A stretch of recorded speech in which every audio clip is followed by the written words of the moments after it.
Hello again, everyone. Hello again. Just gotta post the links real quick.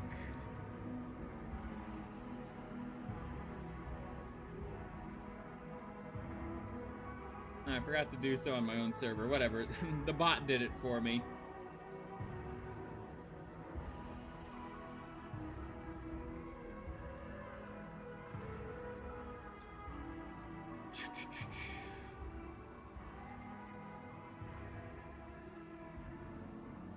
Oh man, I am kind of rushing a little bit.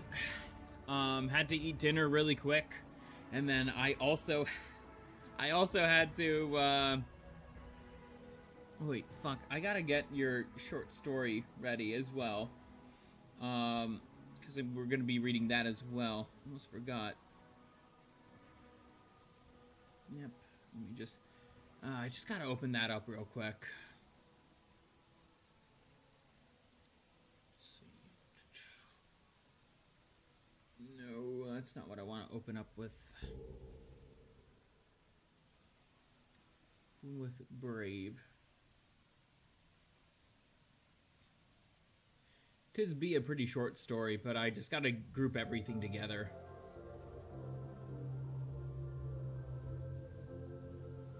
Get all that. Okay.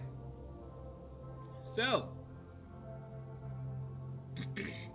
I do have to say something, Rexus. I apologize for me taking this long to get to this subject.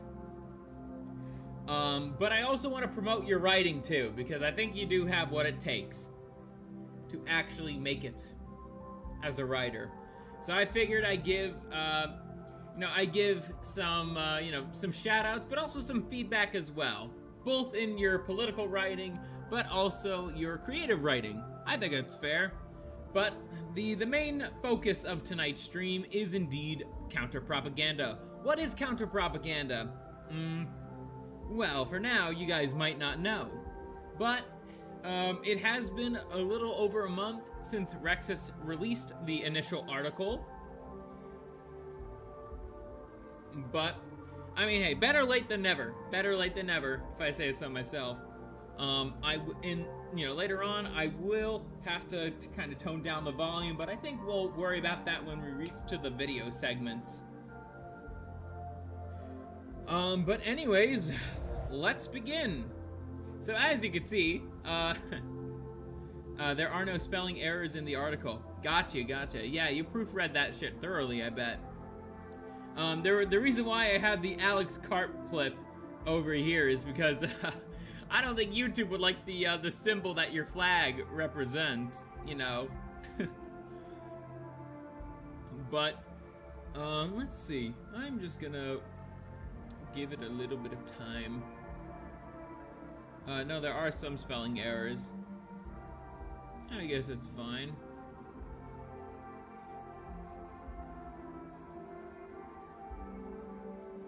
Huh. Okay, I guess there's still some announcements from the Summer Goyim Fest. Anyways, let's get to the main topic here. I got distracted a little bit. I also had some more booze after the Summer Game Fest, and I got more right here. So let's begin. Have you ever noticed that a lot of ideals that are being pushed in media and entertainment seems to be left-wing? Even as far back as the 1950s and the 1960s. Well, despite what many communists, Republicans, conservatives, Democrats, progressives, and libertarians would like you to believe, you are not paranoid. You're spotting certain patterns and noticing subtle messages that others don't pick up on. This is pattern recognition, something that many of the aforementioned parties don't have, and is rejected by those parties. Because it threatens the order of rule we currently live under. We first have to take a look at the history of it all. Subversive messaging. Everyone knows about the subversive messaging of today, mainly through examples such as the MCU's Captain Marvel from 2019, Dustborn by Red Thread Games from 2024, and of course, the sequel trilogy of Star Wars from 2015 to 2019. These are great examples of cultural Marxist propaganda, and yet these media properties are terrible. You forgot to add are terrible examples in terms of subtlety. We need to look back to the past.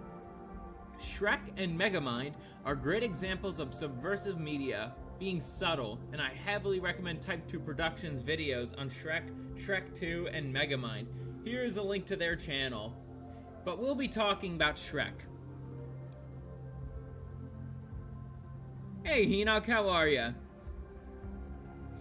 The first Shrek movie, In the first Shrek movie, it starts off with Shrek using the traditional European fairy tale as toilet paper, and the characters of Shrek, Donkey, and Fiona have, not evil, but self-interested motivations.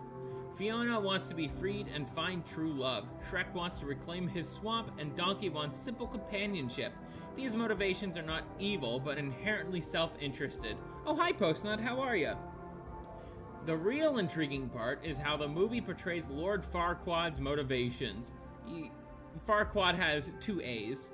His motivations are actually good and selfless, but the movie portrays them to be evil. Yet, his motivations are to keep outsiders outside of his kingdom, marrying Fiona to legitimize his title as king and continue his kingdom by having an heir, and making sure his people are happy.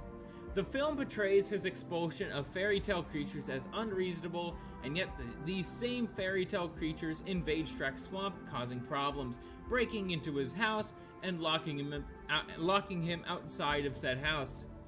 Yes, I am being a bit of a grammar Yahtzee, so to speak. The film also depicts Lord Farquaad as unhonorable, but in the same film, he literally kicks the fairy tale creatures out of Shrek's swamp after he upheld his promise to bring Fiona to Lord Farquaad. The message of Shrek is not about judging a book by its cover. In both the book from the 1990s by Jewish author William Steig. Yes, William Steig is indeed Jewish. And the film by DreamWorks, founded by one of 3 Jewish founders of the company, Jeffrey Katzenberg. Oy vey. Who helped produce the entire Shrek franchise. Both the film and the book contradict this message, and the very notion of not judging by its cover is not exactly smart, because the cover of a book is meant to give you a sneak peek to the actual contents inside of it, and judging by how Shrek literally acts like an ogre, people in the Shrek universe are right to judge him on both the content of his character and the cover of his book. Yeah, Rexus, you might have wanted to have sent this to me earlier, but I also know you wanted me to read this on stream, so I could give you some feedback later. I always have to double check the grammar myself when it comes to my own work. I am a bit of a stickler when it comes to that. It's mostly the same with Shrek 2. The only difference is... Let's see. Thank you for being critical of my grammar. It's okay to be a grammar Yahtzee. I got you, Rexus. I got you. It is mostly the same with Shrek 2. The only difference is that it accelerates the don't judge a book by its cover message, especially in terms of conventional beauty standards. The film on a surface level pushes the beauty is only skin deep lesson until you realize that the reason why Shrek has become human for looks was because Fiona judged him for his behavior, not his looks. And there's the fact that the film celebrates Fiona for no longer being human, despite it being part of her core identity. The characters seem shallow in the film, making it an attack on conventional beauty standards. In terms of Fiona rejecting her humanity and embracing her ogreness, the film shames King Harold for rejecting his frog identity to embrace humanity, portraying his rejection of Shrek as not only bigotry, but projection as well, pushing a lie pushed by liberals, Jews, and civic nationalists. The melting pot. The kingdom of Far, Far Away is just a melting pot. It's a collection of ideas. Now, where have I heard this before? I can't put my finger on it.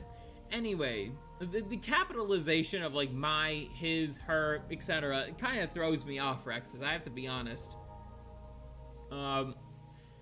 Anyways, both the first and second Shrek films push degenerate behavior and miscegenation. Oh, gee whiz! I wonder. In the case of the first movie, the dragon that's guarding the castle keeping Fiona trapped tries to make Donkey into a sex slave. You don't need to censor this on Substack. Giving off vibes reminiscent of the writer's barely disguised fetish joke in the second movie. Oh wait, let's see. This should be its own sentence. And in the second movie, comma, there. There are 3 cases of miscegenation: King Harold and Queen Lillian, Lillian is human and Harold is a frog. Fiona and Shrek. Fiona was human before the transformation. And Donkey and the Dragon, resulting in Donkey and Dragon hybrids for babies. Yes, that is, as funny as it is, we cannot deny that it is there. And as somebody who is a product of miscegenation, it's like, well, well, gee whiz. Gee whiz, Sar, gee whiz.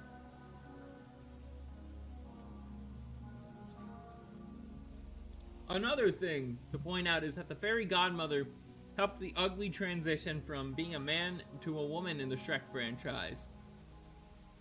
You could see it in the DVD, where they have images showing the before and after art, and you could even see them in the movie before Shrek entered fairy godmother's office at her factory.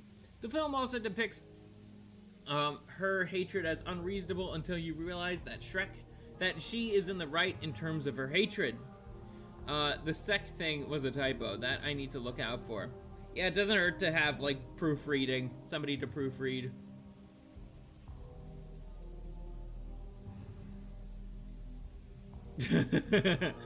Well, I mean, hey, Rexus, you know, you could always pay Henoch by donating to me at buymeacoffee.com/creamsiclevt, right?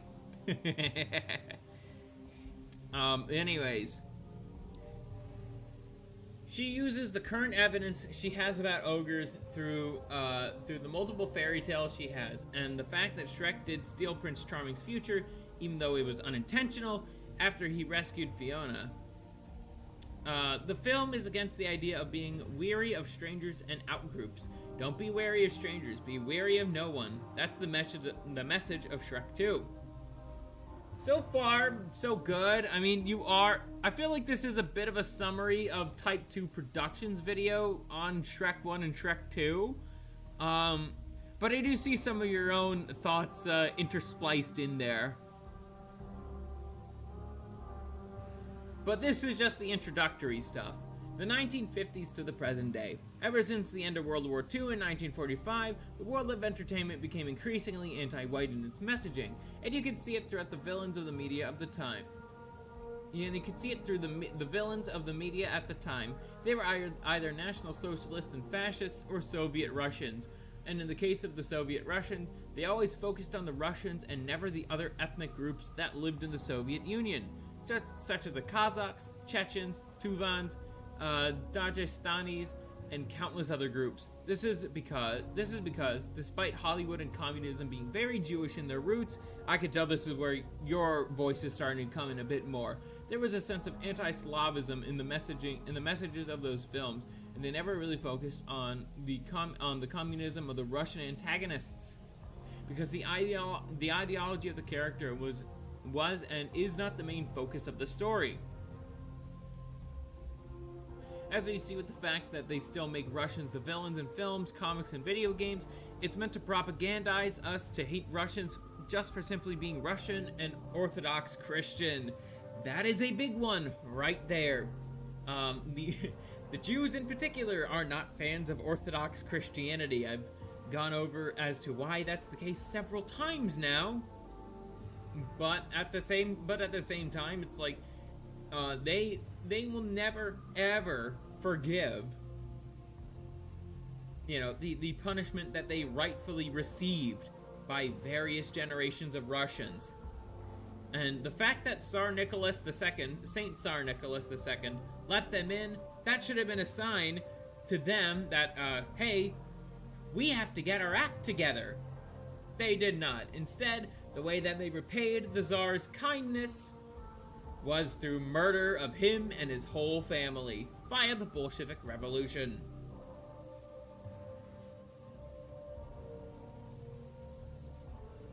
They're mad that they could only kill Christ once. Indeed, Dusty, indeed. 100% correct. Now the portrayal of National Socialists and Fascists is fairly simple, and quote Ptolemy SL on Clown World. Here's his channel, thank you for the link. Lucifer isn't the devil. Hitler is the devil. They always portray them as depraved monsters whilst ignoring, hiding, and denying the firebombing of German cities such as Dresden and the German genocide that happened while the Allies were occupying Germany. Indeed, that did happen. Nobody wants to talk about it. I wonder why they don't bring up that fact in the history books. Indeed, Enoch, you are correct. Indeed. Though some Catholics would find that, would find your claim objectionable, but at the same time, it's like, well, gee whiz, Vatican II was entirely done by, Jewish influence, and, well, guess what? You can't reverse Vatican II, Catholics. Them's the facts. Let's see.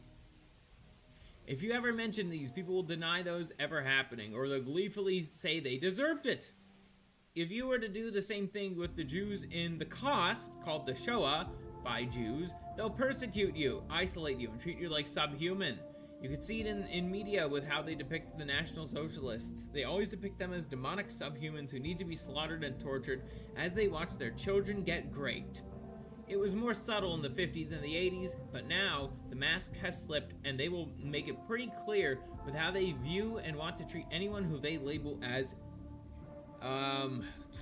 where's my button? This guy's a Nazi! As for those who aren't National Socialist or Soviet Russian, most of the time they are white men with blue eyes, blonde hair, and a muscular, a living embodiment of the notion might makes right. Either old or young, they're depicted as cowards who fake military valor whilst hiding the fact that figures like Franco and Hitler fought in wars, unlike our Jewish and liberal politicians who faked their military valor or dodged drafts. Good shit. Good shit. I think something that would help make your writing stronger in general would be to add some sources. I think that would actually really help strengthen your arguments.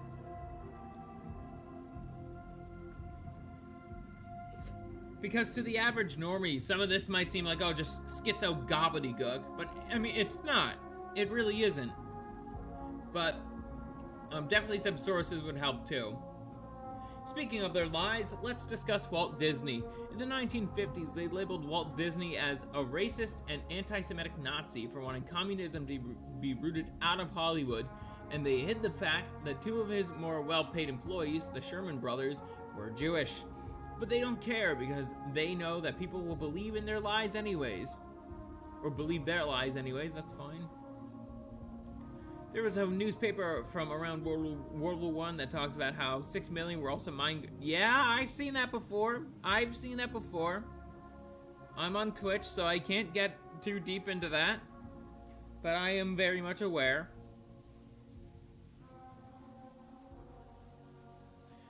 But they don't care because they don't know that people will believe in their lies anyways. So they label him as such to this day. Yet they label people like MLK Jr. or Nelson Mandela as heroes, even though MLK Jr. was involved in the occult, Gigilo, and a woman a what? And a woman beater. Nelson Mandela ran off the Afrikaners or the Boers. The Afrikaners are not necessarily the same as the Boers. Afrikaner is a race. The Boer means farmer in Afrikaans, and signed laws that were explicitly anti-Boer and pro-communist, as he was a member of the SACP, South African Communist Party, and made South Africa into what it is today. Yeah, the policies that Mandela, I would say, and the policies Mandela implemented would turn South Africa into what it is today. That's what I would add. You are not Christian if you idolize the shrews, turn a blind eye to their deeds and teachings and practices, and the facilitation of graping, yeeting, and capitalizing of children. They called Henry Ford a Yahtzee, but they never called him a liar. Gigilo means manslaughter. Yeah, never heard of that word before. You could have just said man-whore. Entertainment of the 2000s and 2010s. I already talked about kids' films such as Shrek, but we're going to a franchise of a completely different piece of entertainment and genre. BioShock. Oh, you're talking about Krogan's BioShock series. Awesome. The series was never about dystopias under objectivist, communist, or fascistic rule. It was always a series about Zionism and Jewish supremacy. Oh wow, I was watching the Hoshigami twins play BioShock 2. The one entry that wasn't about Jewish supremacy. Good choice choosing that one. I was actually gonna say something about that earlier while I was watching your streams. Let's see. It was always about Zionism and Jewish supremacy. Ken Levine, the director of BioShock and BioShock Infinite, is Jewish, and there are Jewish themes in the trilogy, with the exception to BioShock 2, as it was developed by a completely different team. Okay, gotcha, Rexus. I heavily recommend watching American Krogan's video series on BioShock because this article can't do him justice. Here are the links to his YouTube channel and the playlist for his BioShock video series. Andrew Ryan. Oh, let me take a sip.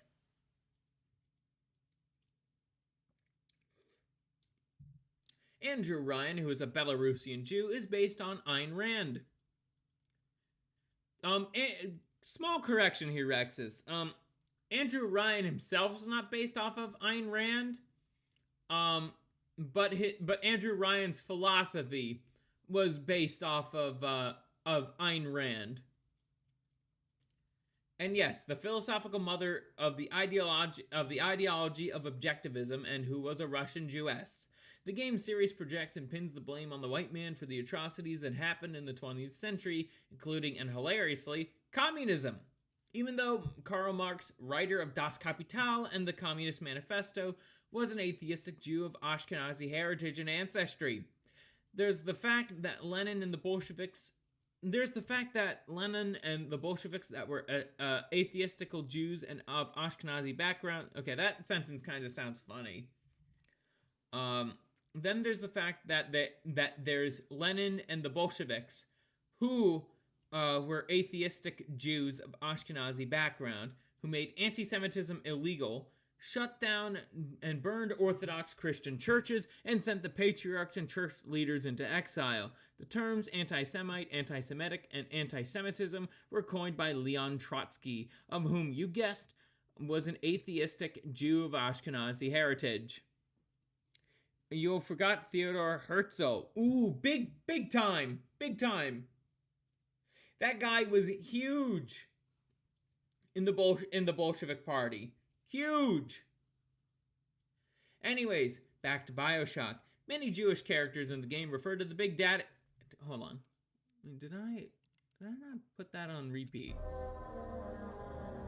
There we go. Sorry.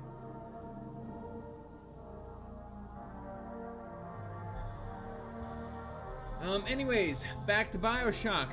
Many Jewish characters in the game refer to their big daddies as golems, thematically, and the game depicts the Goyim, Gentiles, or Amalek, as ruiners of civilization, unable and unfit to create life and build and unable and unfit to create life, as well as build and run societies. I'm basically giving you some grammar lessons in real time, Rexus. Case in point, in the game's story, Rapture was practically a utopia under the rule of Andrew Ryan, a Jew, but it fell into ruin when Krautmann, a German named after the World War II slur Kraut, was used to insult Germans during and after the war by subverting and stealing Andrew Ryan's society in utopia. The projection from the Jews is off the charts, I must say. Indeed. It doesn't also hurt to show some real examples as well of this. There's a lot out there. Now, BioShock isn't the only game that has this subversive messaging. The Wolfenstein Reboot trilogy, developed by Machine Games, is another example of such. In The New Order, which released in 2014, the game is also pretty subversive, from the Dot Yachud to making BJ Blazkowicz Jewish. Well, BJ was always Jewish, but the thing is, Doom Guy is canonically his son, and Doom Guy is a Christian, I shall let you know. So, somewhere down in the Blazkowicz line, they converted to Christianity. With the you should, it continues the same theme as Bioshock. Only Jews can create technology and advanced technology, and the Goyim, Gentiles, Amaleks can't. So, one thing you should know about that term Amalek, right? That's not the same as being a Gentile. I should let you know that. Amalek is not the same as a Goyim. Amalek is a collective group of a bunch of different people. It doesn't just include Christians. They only steal and subvert Jewish creations and create tyrannical king dictatorships. Either communist or capitalist, whilst only Jews can create paradise, no matter what ideology they fall under. B.J. Blazkowicz is another example of Jewish subversion. He was originally a Polish-American in Castle Wolfenstein in 1981, beyond Castle Wolfenstein in 1984. Not really, B.J. was originally just Polish in the original games. Okay. I see.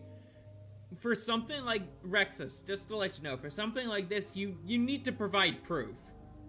You need to provide proof for that. People will be asking you, myself included, it's like, well, where did you find this? This goes exactly the same with all Wolfenstein games before the reboot trilogy by Machine Games. So why did they make B.J. Blazkowicz go from being a Polish-American to a Polish Jew? Simple. Subversion. B.J. Blazkowicz looks like an Ubermensch, an Aryan with blonde hair and blue eyes, and yet, him having okay, you don't need the "and yet." You could just say him having Jewish heritage and ancestry makes it ironic, which brings me to his last name, Blazkowicz. Many don't realize this, but the Owitz part of his name is Polish, meaning son of or descendant of. Many quote Jewish surnames as just are really just German and Polish surnames that have been not subverted, stolen. Stolen's the correct term here, Rexus. Stein is German for stone, and Berg is German for hill or mountain. Now I'm going to talk about the second game because despite how subversive the first game is, it's more tolerable, unlike the New Colossus. The New Colossus is not subtle at any point with its subversive messaging. The Black Revolutionary Front is clearly based on the Black Power communist terrorist organization known as the Black Panther, as the Black Panthers, founded in 1916 and disbanded in 1982, and in 1989, the NBPP, the New Black Panther Party, was founded in. You should put the NBPP in parentheticals and New Black Panther Party, like outside of it. Was founded in order to continue the legacy of the Black Panthers and is still active to this day. The game has to be quite frank, a metric fuck ton of anti-white rhetoric. In the game, you could tell there was an attempt to humanize the National Socialists and the KKK, showing off that the only people really worth fighting against is the political regime of the Reich. But they changed it because of the 2016 election, despite how much Machine Games denies the game being influenced by said election. When BJ gets captured and is sent to be executed by the Reich's leadership, a woman slaps him and scolds BJ for killing her son, and the KKK members are actually portrayed to be scared in front of the Wehrmacht soldier because of how blunt and aggressive he is, and that the Reich holds power over the KKK through both fear and control. But the game chalks it up to, look at these evil white supremacists, am I right? Okay, yeah. For this, it doesn't also hurt to link the scene in question. So what was with the change? Simple. The game was obviously influenced by the 2016 election, Gamergate, and the culture war of the time. Add that in there. That's important. This is best presented with BJ's dad. His dad, let's see, what about the Nation of Islam? Their founder's background is not clear. I think he was a shrew. I don't know, Hinoch. I genuinely don't know. But there is definitely an overlap between Judaism and Islam. Absolutely. I mean, again, who allowed the gates of Toledo to be opened? That's right. It was the Jews. 'Tis a fact. Let's see. So what was? Oh yeah. His dad, just like the mother of an unknown Wehrmacht soldier and the KKK members, was meant to be more three-dimensional than how he was portrayed in the game. He, just like his son, was meant to be just as broken as him, a loving father who didn't know how to properly show love, but no, they made him into a two-dimensional villain who would kill his own son. This is what they make everyone who isn't pro. This is what they make everyone who, you don't need the comma, who isn't pro-Jewish or even liberal in worldview out to look like demonic subhumans. Subversive T-slop. Synth Rexes. Come on! Since most of you don't know what T-slop is, I'll break it down. T-slop is a style of entertainment and media that has trans-coded themes in it or a message that's pro-transgenderism. The aesthetics are mostly defined by soft, wholesome, and childlike art styles with soft, rounded, and mostly simple designs and bright colors. It looks pretty solid for the most part, with exception to Has-Been Hotel and Hell of a Boss, because they try to overcomplicate and overdesign the art style. Well, sorry, Saturn, if you're watching this right now, Has-Been Hotel and Hell of a Boss are T-slop. I almost said the word. And yes, I would agree with that assertion.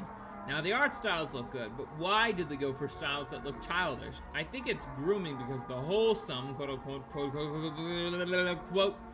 messaging is literally a character, either adult or child, getting mind-graped and groomed into becoming trans. And they're usually the more masculine characters in T-slop pieces of entertainment, and they're depicted as awful and immoral before becoming trans.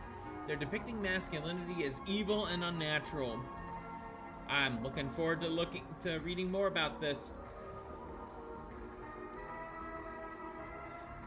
The characters are morally good. Really? But masculine and pussy-whipped and transformed into pushover twinks who are flamingly homosexual but very depressed and officidal. Depressed and gay? What do they mean by that? Oh. Oy vey!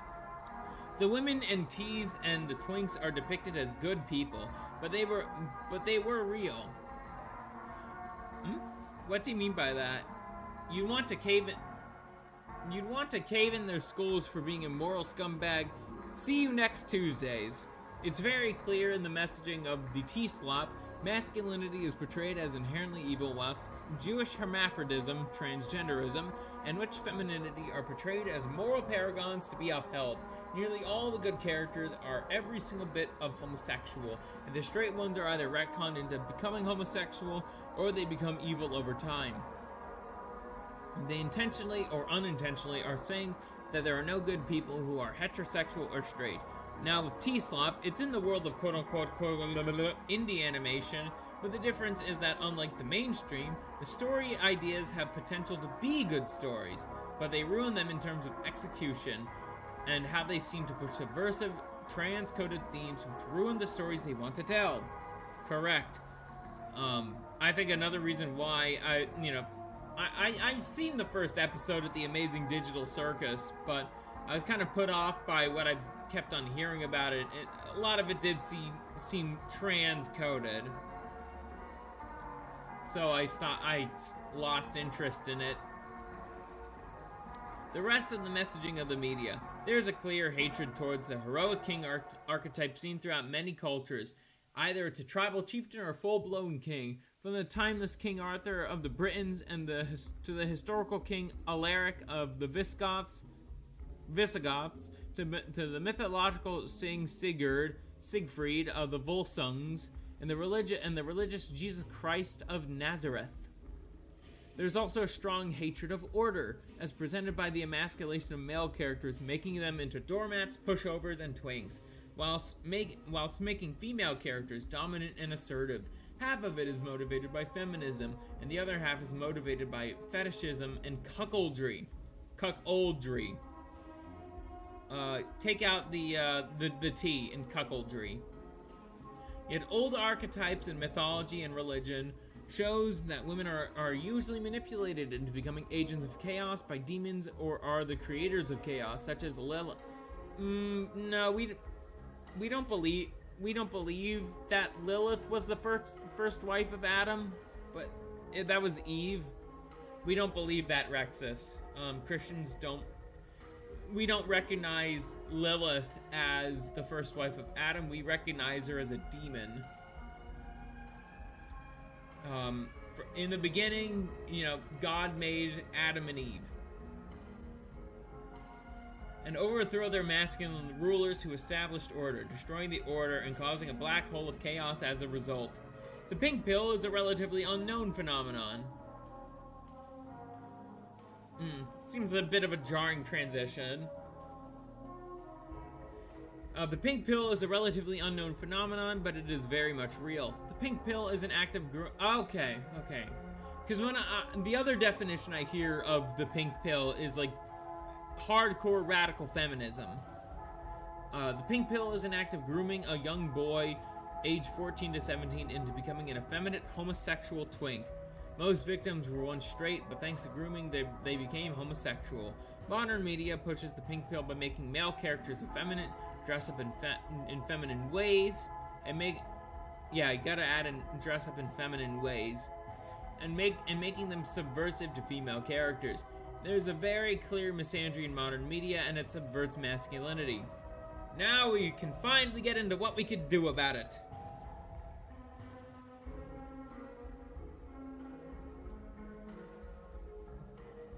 First, what can we do? First, we need to promote European mythology, fairy tales, and history. There's an effort in modern media to NWAFI, Judaize, homosexualize our European mythologies by making our gods and heroes bisexual, homosexual, and trans. We need to reveal the truth of our gods, heroes, and civilizations by promoting traditional sexual morality, which really only exists in Christianity, mind you. Glorifying the sacred and holy union of man and woman that results in children. Our fairy tales pushed important morals, such as the boy who cried wolf, for example. Those morals are now subverted in modern media because they promote lying and immorality. We must promote truth and heroism by teaching and promoting the heroic ideal, which gave way to chivalry in stories. Promote and preach what is inherent to our blood memory by subverting this Jewish and liberal morality that is being pushed down our throats. Reclaim our history by revealing the truth of the great men and heroes of Rhodesia, the American frontier, and Europe. Forgot to mention South Africa in there. The heroic ideal. I gotta scroll down a little. Okay, scrolled down a little too far. The heroic ideal. The heroic ideal is very much shamed. So, okay, you're using chapters, right? Like loving ourselves, the heroic ideal. What can we do? You gotta make that consistent. Like, if it's through the whole, is it through the whole thing or is it not? You gotta make that consistent. I like the content of it, but the formatting of it, and if you're trying to like get to normies or whatnot, the formatting is important. The heroic ideal is very much shamed by modern media by making male characters effeminate, soft, and submissive, whilst making females dominant, completely ignorant to the fact that men, historically, religiously, and mythologically, bring order. This clear misandry needs to be subverted by promoting the heroic ideal and the heroic king archetype. Heroic kings such as you could actually get rid of the period here. And then you could just, and the heroic king archetype such as Arthur are embedded into our blood memory, period. Thus, we shall embrace and embody them in our stories. Reviving chivalry, masculinity, and the heroic ideal. And of course, rejecting the pink pill. The pink pill is undoubtedly evil, and it must be destroyed. I've witnessed my old friends get shroomed into becoming trans, twinkish, and homosexual. It is very clear that the pink pill was pushed onto us young men in the early 2020s by the corn industry after things such as no fat became popular. We shall and will destroy it in our stories and real life by subverting it. And then continue that. How do we do that? And then loving ourselves. We are a self-hating race now. We hate ourselves for being Christian. We hate ourselves for our history. We hate ourselves for our culture. We hate ourselves for our mythology. And we hate ourselves for being white. We must stop being self-hating. Our self-hatred is causing our civilizational suicide. We must learn to love ourselves as a people and a race. And we must do it by rejecting the moral civilists known as the liberalism and the many forms it takes. And by rejecting Moloch, communism, and other demonic entities. They push it down our throats in our stories through subversive means, and we need to subvert that messaging. How can we subvert it? How can we subvert it?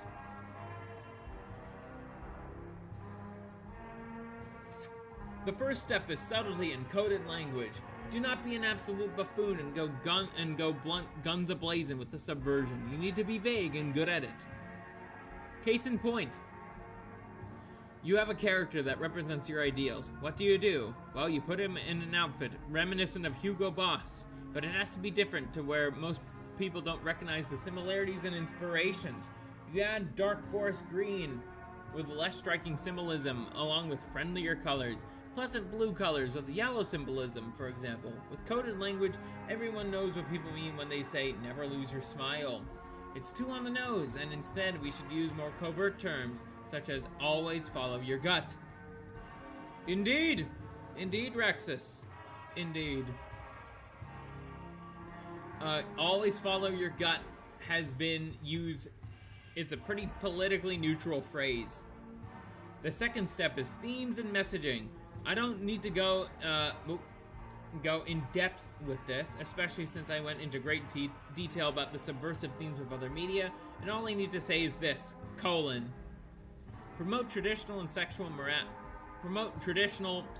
morality. You don't need the and in there. Promote traditional sexual morality, promote patriarchal hierarchy and masculinity, promote faith and spirituality, promote love and pride in one's racial, ethnic, and national identity. There we go, that's how I fixed that. The third step is appealing to the common denominator. Normies don't care if something is sophisticated or not. As long as it entertains them. Usually, this is through sex sells, shock and awe, and spectacle, or as aristocratic utensil puts it, less shock, sex, shock, and stupid. Now, you don't need less in there. Now, I definitely prefer more tasteful ways of doing it, and especially on the sex sells portion, I prefer cheesecake over debauchery. But as long as it entertains the sea lions, it entertains the sea lions. The end. We are at the end of this art. Okay, I don't think you need this last paragraph, or the end. I think if you're kind of hammering the point home at the end, and if readers aren't able to pick it up, then it's like, they'll just think it's bad.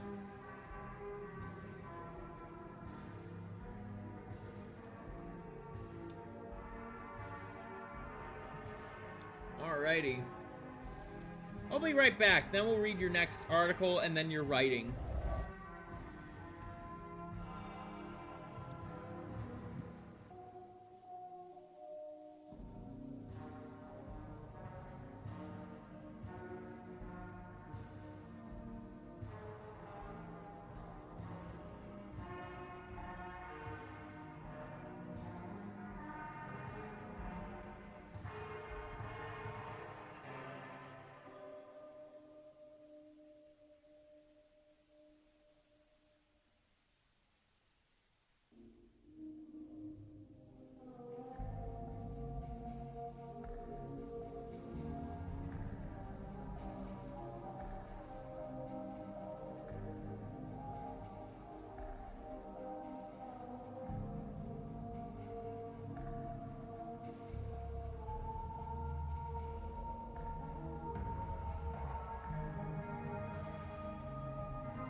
Okay, I am back. My thoughts on the article. I think it was pretty good for the most part. Like, if I'm being honest, I think it was like a 5 out of 10. Like, it definitely has some strong moments in there, but I think like just the formatting and like grammar could use a lot of work. But I did like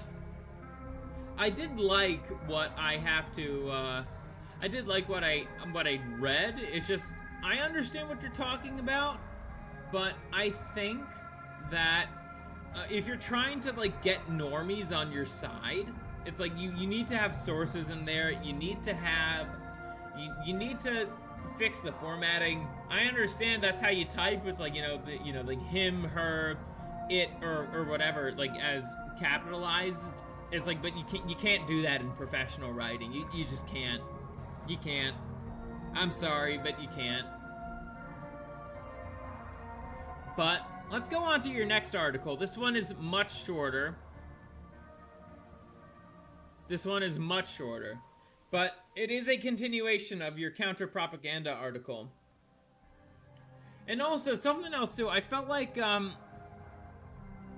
you didn't really go much in depth as to what counter-propaganda means. I know we went over it in like our voice calls or whatever, but that's something you really should have stated in your article too. It's like, I felt like you kind of wrote this for us, not necessarily for like people who would kind of stumble across your Substack.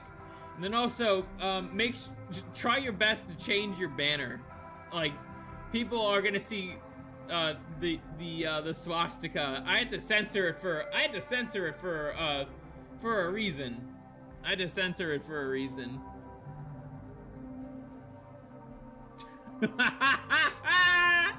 That's a good meme, Enoch. But anyways, basically, it's like you might want to change your emblem a little bit to be a little less, again, these are normies you're trying to reach. They see the swastika and they're gonna be repulsed by it. And of course, just work on the grammar errors too. Doesn't hurt to learn how to English.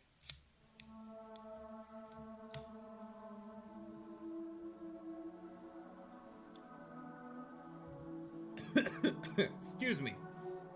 But let's read the continuation of your counter-propaganda article. I mentioned how you should be subtle when it comes to pushing a message and or a theme that subverts the Jewish subversion in our rootless and rotted society. But there is one important thing or aspect I didn't mention and realize until just now. Despite how much it seems like the mainstream is falling apart and on the brink of collapse, this is an outright lie, and it's because the mainstream is still kicking and won't be going away anytime soon, especially since we live in a techno-oligarchical, corporatist society where Jewish oligarch-owned corporations have full control over the Western world. What does this have to do with subverting subversive messaging? Well, most of the art we make is among fellow far rightists, which our space is very underground, and if we want to go a bit more mainstream, we'll have to utilize infiltration in the mainstream. This involves making different aliases, acting different, and faking a certain vibe and core beliefs. You have to be a chameleon if you want to infiltrate the mainstream. Indeed, Rexus, indeed. A slithering snake, if you will. I personally hate being fake because I'd rather be honest and sincere. But as Synthetic Man said, sincerity is dead. Indeed. Not everybody has the capability or strength to just strong-arm their beliefs into everything. A lot of the times, a lot of this bullshit happened because it's like those guys who absolutely can strong-arm their will into things didn't strong-arm their will into things, thus causing sincerity to die, and almost to die with them. There's also a couple of things to be very careful about in relation to this. The media literacy types. They're seen as a joke now, but don't underestimate them, because they were successful in subverting the meaning of the entire Fallout franchise. Its original meaning was about how we still fight each other after the bombs drop. But thanks to the it's war never changes. Rexus, the main theme of Fallout is war never changes. Might want to change this to how war never changes. And that's correct. That would be correct. Because this phrasing right here, that does not mean the same thing. War never changes is a lot more direct compared to how we still fight each other. Fallout is about war, not just general conflict. It is about war. But thanks to the media literacy types, its current meaning is communism lay good, capitalism lay bad. This also brings me to the attention of Glitch Productions. If you don't know who they are, it's not worth watching the entertainment they put out. They are terribly written and sadly forgettable, regardless if they're subversive or not. And those stories have the potential to be well written. Anyways, back to them. I found out that they were funded by the Australian government. I was pretty surprised when I found out about it. Even thought it shouldn't have, but it did. So that's another area to be careful about. The possibility of federal agents being involved. Indeed. Indeed.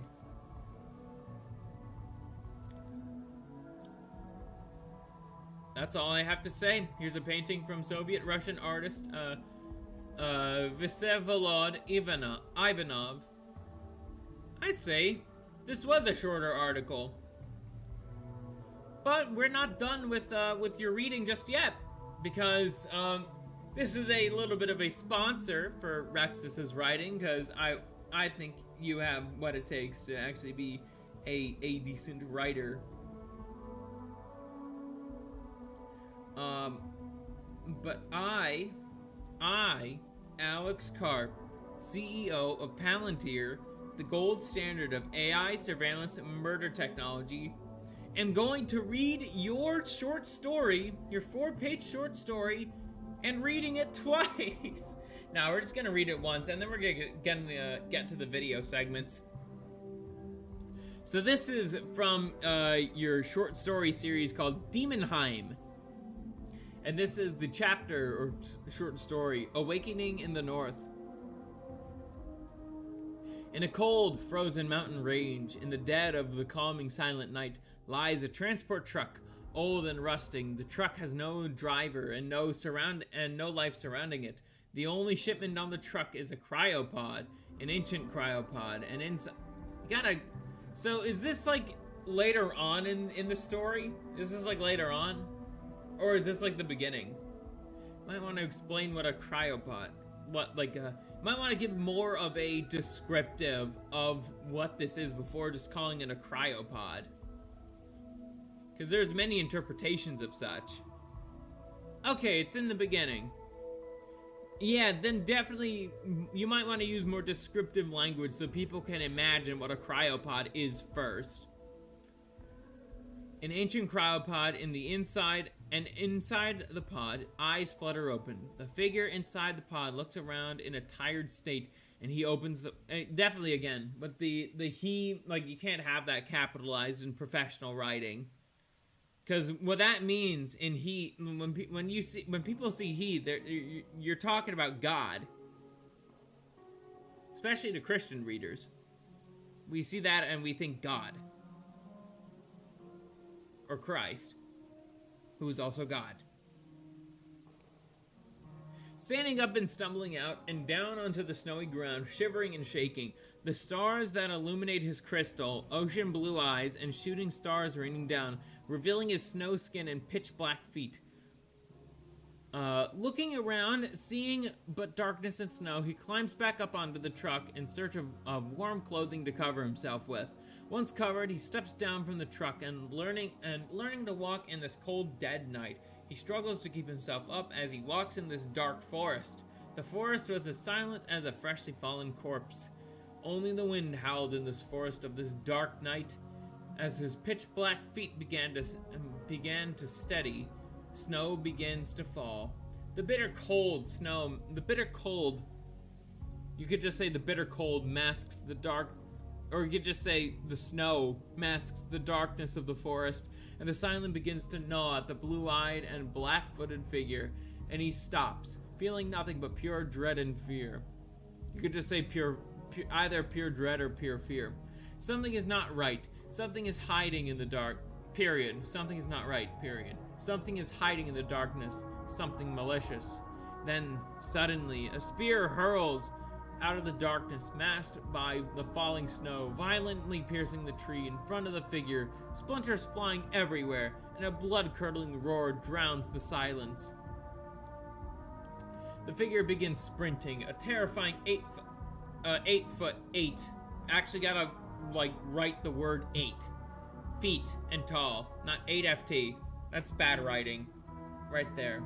An 8 foot tall, 8-man beast with fiery red hair all over its body, and massive stomping feet gives chase with club in hand as the figure runs in the forest, and more stomping 8 men descend onto him, hurling spears and tomahawks. The figure looks back and sees red demonic eyes following him with hellish intent. That's a good sentence right there. The moonlight illuminates them, revealing the Triceratops, tiger, and Kodiak skulls masking their faces, and the meteor shower reveals 2 Allosauruses as they ambush the Bigfoot 8 men. You could also just say Bigfoot men, killing one by biting and crushing its skull, and they drag the corpse in. Thus, they drag the corpse into the darkness. The figure runs past the skulls of hellhound humanoids on pikes.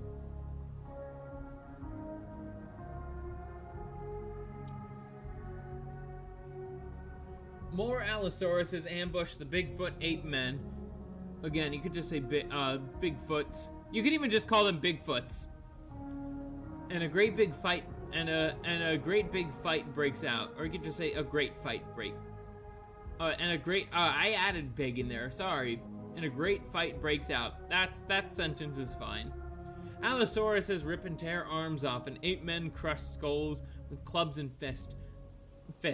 Blood, guts, and gore stain the snow with a 10-foot tall behemoth. Again, same thing with the 8-foot tall. You actually have to spell out the words 10 foot and tall. Of a Bigfoot 8 man, wearing bone armor and a pendant of hellhound humanoid skulls, rips a pine tree from the ground and violently hurls it toward the figure, ripping straight through an Allosaurus and slamming into the ground. The figure looks on in horror at the pine tree. The figures looks up and the figure or figures? The figure looks, or the figures look. So, the figures looks sounds jarring to me. Excuse me, gotta get some water.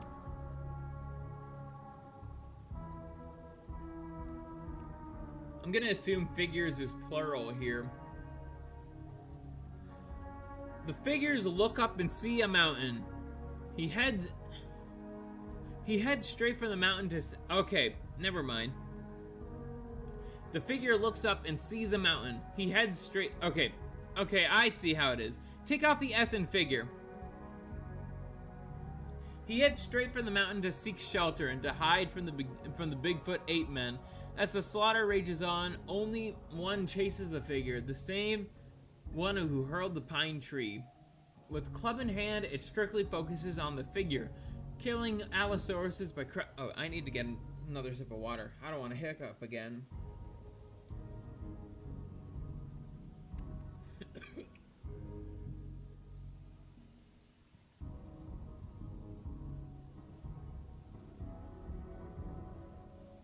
Excuse me, I had to cough.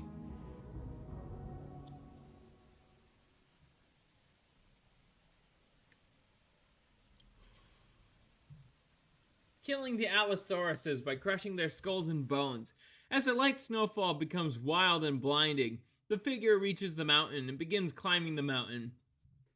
The figure reaches the mountain and starts climbing it. You don't need to say, and begins climbing the mountain. You could just say, and climbs it even. and starts to climb it. As the figure is climbing halfway up the mountain, the Bigfoot ape man rips out another pine tree and jumps onto the mountain, slamming into the mountain face. Slamming into the face. Chasing the face. Yes, I am being English teacher Kreemsicle right now. I like to pride myself on my grammar, but even then I make ESL mistakes too. Hurling the pine tree, it barely misses the figure, nearly beheading him. The figure can only do nothing but run further. The figure reaches the top of the mountain and lays his eyes on a cave entrance. As the Bigfoot ape man stomps, getting closer to the figure, you could just say getting closer to him. The figure jumps down into the cave and jumps into the cave and down into the darkness below. I am having to do a lot of grammatical stuff on this. You should be glad I'm helping you. I'm doing this for you for free, Rexus. I usually like to charge people for this stuff.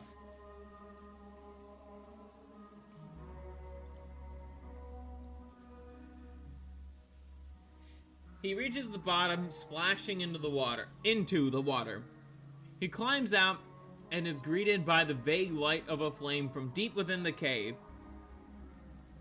To his right, he hears a beast roaring and stomping from a distance, deep within a tunnel, and the mysterious beast begins to march to him. With every stomp it takes, the roars get louder and louder, and blood-curdlingly pierces the silence deep in the cave. The figure gets up and runs to the faint flame, fearing what lies in the darkness. As he runs, the roars and stomps grow ever louder and the roars grow ever louder, and the tunnel violently shakes. He reaches the light of the flame and enters a chamber. He is greeted by what lies before him. Scattered groups of well-preserved and mummified skeletons surrounding a mysterious altar. Some wear and carry Stahlhelms and MP40s. Instead of saying MP40s, say old firearms, old rusted firearms. Redcoats and muskets. Some wear and carry morions and rapiers, others shapka ushankas and muskets. Only one near the altars wears and carries I don't know how to say that word, Germunbu helm and broadsword. A Germunbu helm, broadsword, and round shield. You don't need "and" after helm and broadsword. Just use a comma. No rust on their equipment. Oh, it's not rusty. Okay, MP40 works fine then. Behind the altar, you should say, you should add a sentence here, like, despite their state, their weaponry is not rusty.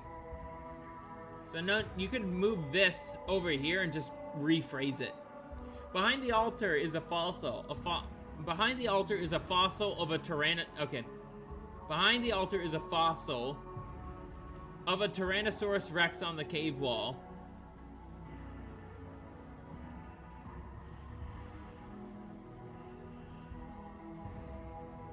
The stomps stop, and one final roar echoes throughout the cave. The figure goes up to the altar, where 4 bright and flaming torches surround it.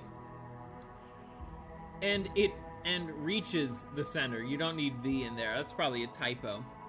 What lies before him on the altar is a double-headed battle axe with a Grozovik in the center of its head. He hears a splash from behind him. He turns around, and the Bigfoot ape man. Again, the whole thing. Just call them like Bigfoot. Just Bigfoot. That works just fine. Roars deep within the darkness. The Bigfoot walks to the light, stomping loudly, and the figure looks around, laying his sight on a bolt-action shotgun, a Geha Mauser 12-gauge shotgun. 12. The word 12. Use that. He runs to the mummified skeletons wearing the Stahlhelms to grab the shotgun, and the Bigfoot ape man runs and crashing throughout the and the Bigfoot ape man runs, crashing, you don't need "and" in there, crashing throughout the cave, destroying half of it. and sending rocks flying. The Bigfoot ape man grabs the 55 feet tall figure again. 55s or how would I write that? 5 feet 5 inches tall figure, but that's getting too specific. You could just say stout. You could just say stout, or some other word that implies short of height, and begins to slowly crush him with a sadistic, gleeful smile. Then suddenly, a loud and thunderous roar booms and echoes throughout the cave. You don't need then, you could just write suddenly. Suddenly, a loud and thunderous roar. It works just the same. It's not as redundant. The booming roar deafens the Bigfoot ape man, letting go of the figure, and the figure runs to the shotgun. The Bigfoot ape man opens his eyes and lays his sight and his eyes on a shadowy silhouette. You could just say and lays his eyes. His sight and his eyes, that's redundant. On a shadowy silhouetted beast with one fiery red eye of crimson flame. The Bigfoot ape man screeches and howls in fear and terror, picking up a boulder and hurling it towards the shadow, and it only flies through it. The figure picks up the shotgun, the MP40 shotgun, and the double-headed battle axe. You don't, again, put MP40 before shotgun. He turns to the Bigfoot ape man and sees it screeching and howling at nothing in pure blind terror. The figure aims at the Bigfoot ape man with his shotgun, shaking in fear, and lands a lucky shot, hitting it in its right eye. It collapses to the rocky floor, bellowing in sheer pain, and it covers the bleeding dark crimson sockets of what used to be its right eye. The figure pulls out the double-headed battle axe and begins hacking away at the Bigfoot ape man's thick neck. You could just say the figure pulls out the battle axe. That works fine too. People already know it's a double-headed battle axe. With blood pouring, the Bigfoot ape man begins to choke on its blood, and the figure continues to hack away at its neck. The Bigfoot ape man dies. You could say wastes away if you want to be more flavorful. Choking on its, or the Bigfoot ape man chokes on its own blood, and the figure still continues to hack away at its neck until it's completely decapitated. The figure relaxes and turns to the fossil and says, "Thank you, my tyrannical king." Then heads to the tunnel and begins to climb up and out of the mountain. Okay. I see what you're trying to go for, Rexus, but if I'm being honest, you're probably gonna need me as your editor. I know quite a bit about the English language. I used to study in it, and I think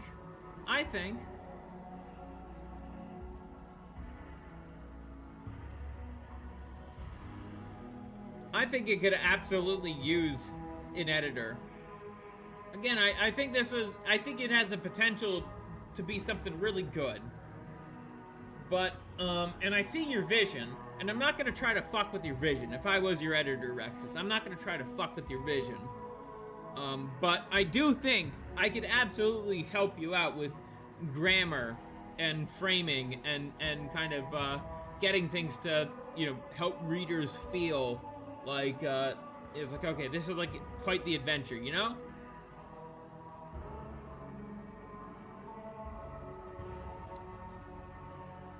But I gotta say, again, to disclose, this was sponsored. Rexus has been wanting me to read his work on stream for quite some time, and I hope this helped you, my friend. But anyways, back to examples of counter-propaganda.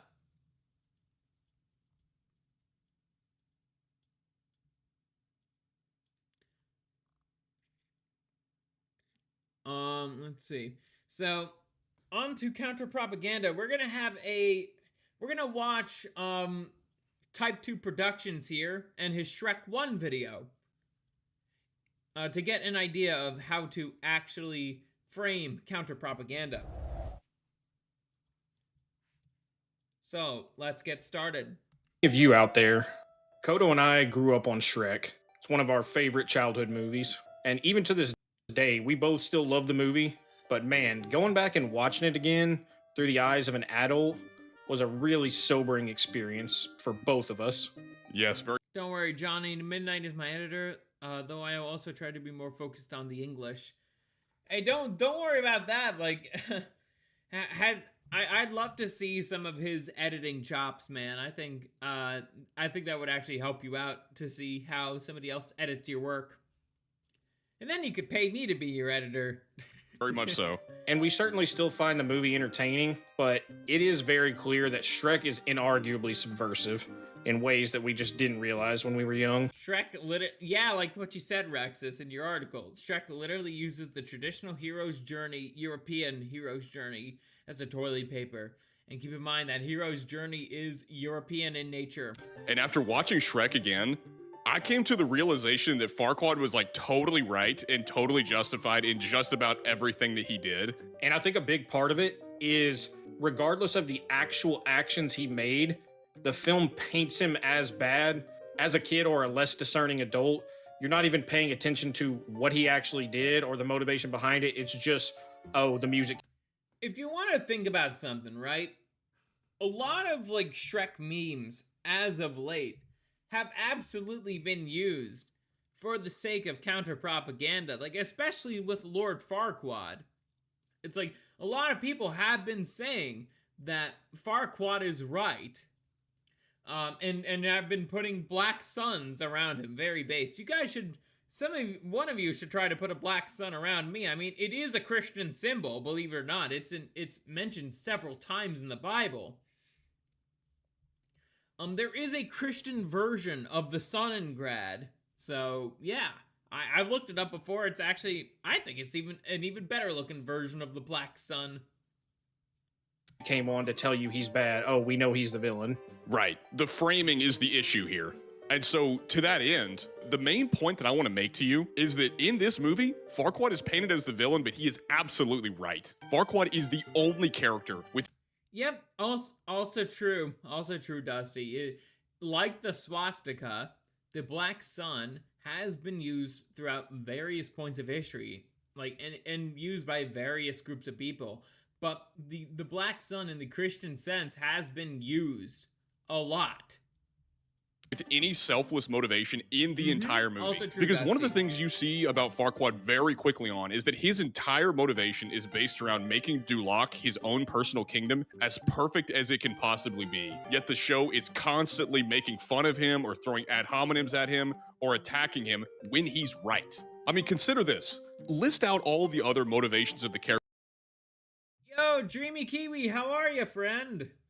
in the movie. What does Shrek want? Shrek wants to get rid of the fairy tale creatures that have invaded his home and return to his former lifestyle. That's what he wants. Donkey wants I'm doing good.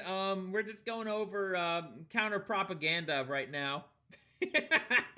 Mind swamp. protection from Farquaad's men and to make friends and have companions. So let me give you some context. So we're watching this video right now called Lord Farquaad was right, and I'm parentheticals, I'm tired of pretending that he's not. And basically it's in the kind of lesson of counter propaganda that we're going over. It's like using what has been subverted against the subverters. That's basically what counter propaganda is, as my mod on YouTube, Rexus, has defined it as. And there have been a lot of memes regarding Shrek that have been used as counter-subversion. Companionship. And Fiona wants to break her curse and marry. And basically, what this video is going over is the fact that it's like a lot of what Shrek is trying to promote, as good of a movie as it is, it's like it is subversive propaganda and did help normalize certain attitudes that people have in society. Her true love. Now, none of those motivations are bad. Also, Dreamy, when can I see you stream sometime? I'd be happy to give you a follow. Or do I already follow you? I don't know. If I don't, then I'll give you a follow. If I already do, then I wish I would see you stream some more. At least around the times that I stream. I know I've been pretty busy as of late, because of Horse Bonanza, but no idea, mate. Just stream when I can, but probably tomorrow. Alrighty. I'll be sure to check in the going live section of the C4 server then. Bad or evil at all, but all of them are fundamentally self-interested except for Farquaad. Because again, what Farquaad wants is order and perfection for his kingdom, and he's ultimately martyred for pursuing that noble goal. We're going to get into it, but the movie paints Farquaad as super selfish for wanting a princess, but we get a clear indication he is doing it to legitimize his title as king for the betterment of Duloc. Right. And also, I don't know, in order to keep a kingdom going, you kind of need an heir, huh? Yeah, that's a bit important. Yeah. Very sensible sequence of events and things that Farquaad does. All of it makes sense. But oh man, the writers desperately want you to hate Farquaad. And you see this almost instantly because they introduce him to you in a scene where he's torturing the gingerbread man. Now, if you ignore a lot of the context surrounding this, you could believe that he's a bad guy. He tells you what he's doing and why he's doing it. The only reason he is torturing the gingerbread man is to find out where the rest of the fairy tale creatures are. Now tell me, where are the others? And the reason why he wants them gone is because they are ruining his perfect society and, to quote him, poisoning his perfect world. Now that sounds harsh, but when you look at the things they're doing and how much of a nuisance they make themselves, all this makes perfect sense, even if his methods aren't ideal. But also, yeah, generally speaking, you don't really want nuisances in your society. And that's just how it is, especially throughout history. The people that came here that were nuisances often made things a living hell for the host nation, so to speak. also consider what he could have done. Farquaad could have resorted to more extreme methods like enslavement or even exterminatus, but instead... Maybe exterminatus might have been the right call for the fairy tale creatures. Might have been there. Some may question your right to destroy 10 billion people. Those who understand know that you have no right to let them live. That might have actually been the right call for the fairy tale creatures if they're that much of a nuisance. This dude opts peacefully to relocate these guys. And re-immigration, that's the merciful option. I always have to mention this every time this pops up. It's like when people get so uncomfortable at the idea of mass deportation, it's like, motherfucker, that is the merciful option. That is the merciful option. Then what? Terms of service termination? That's me censoring myself right there. God bless you, Kiwi. Have a good night. Anyways, as I was saying, it's just like, what, would you rather have me say a terms of service termination thing? Great detriment to himself. Think of the cost to relocate them rather than just send them on their way or exterminate them. Right. That clearly took resources and effort. Now, the only exception that you could point to and say, okay, Farquaad's out of line for doing this, this is wrong. The only exception is he kills the mama bear, which he uses to make a rug. And yeah, that definitely feels forced and out of character for Farquaad, but even so, I'm still willing to say that he deserved to spoil himself for a job well done. Look at how clean Duloc is. Did he not deserve this? I'd fucking love to live in Duloc right now. Just gotta give it internet, and I'd be really happy. Like, this is the kind of society that I would want to live in. Things are clean, they're orderly. It's like there are things you don't do, and shocker! Fucking shocker! Things work well! Yeah, if the cost is that he killed a bear, what are we talking about? But on top of that, if you're going to use that as evidence that he's evil for making a rug out of the bear, which ostensibly would be a threat to him because he kicked them out and exiled them, but how much more evil then are Shrek and Fiona for turning a random frog and snake who are of no threat to them into balloon animals and sending them into outer space. That genuinely happens. They blow them up like balloon animals and send them into outer space. And tie them into a knot. Fiona ties the snake into a balloon animal. They're just minding their own business. Damn, that's At least evil. Farquaad had the decency to kill the bear. Fiona's out here torturing snakes and frogs. The fairy tale creatures are persecuted all throughout the movie, yet they're clearly a nuisance and don't belong in Duloc. We're shown that Farquaad hates them and wants them out, but we see clearly that it's not because of some immutable characteristic that the characters have, it's because they've poisoned his perfect kingdom. And again, that phrasing is used to paint him as a bad guy. Yeah, like, again, if you think about the, like, you know, who made the original Shrek book, right? And the people behind DreamWorks, of course they would hate monarchies and monarchists and kings. Of course they would. That's kind of their whole thing. It's like, oy vey, we don't really like being governed by Christians. So we better subvert their society before they get the better of us. They hate us because they ain't us. Yeah. When we look at it, it is completely logical for him to want this. Well, yeah, and Farquaad doesn't state how they've poisoned the world, so it leads you to wonder. But then you look at what these fairy tale creatures do, and it's like, oh, I see how he came to that conclusion. Because whenever these fairy tale... Yeah. You just gotta... Don't listen to what, you know, people say, see what they do.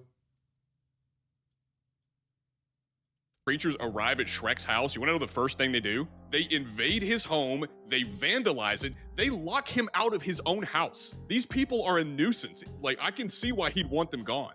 Now, you can call me schizo, and to be fair, this is Shrek Schizo Hour, but the more I go back and watch these kids' movies, the more I see the subtle messaging to normalize things like accepting outsiders, even to the detriment of your own people, like we see in this movie. Well, you can definitely see in this movie.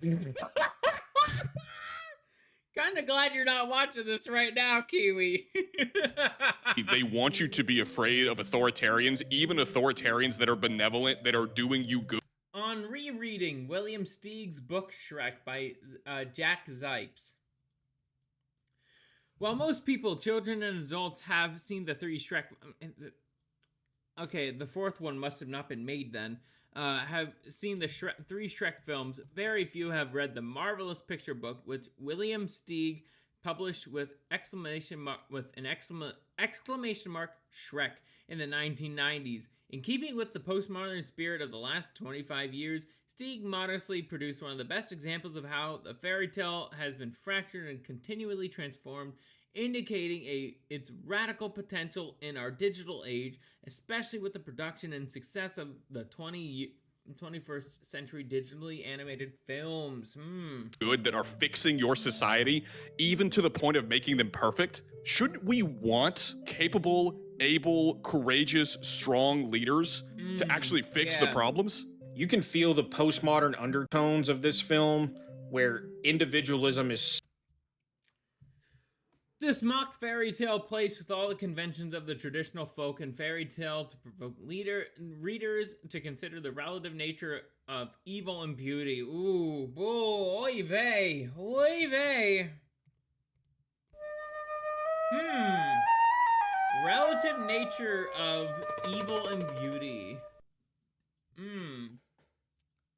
Yeah, read that highlighted part right there. So important to them that even if the society is literally perfect, it's still not enough because one guy has too much control. Because we see that after Shrek completes Farquaad's quest and delivers Fiona back to him, Farquaad honors his deal with Shrek despite having no reason to hold up his end of the bargain. The closest thing I've seen to Shrek 1 was Hamilton with my last girlfriend. Bro, don't even get me started.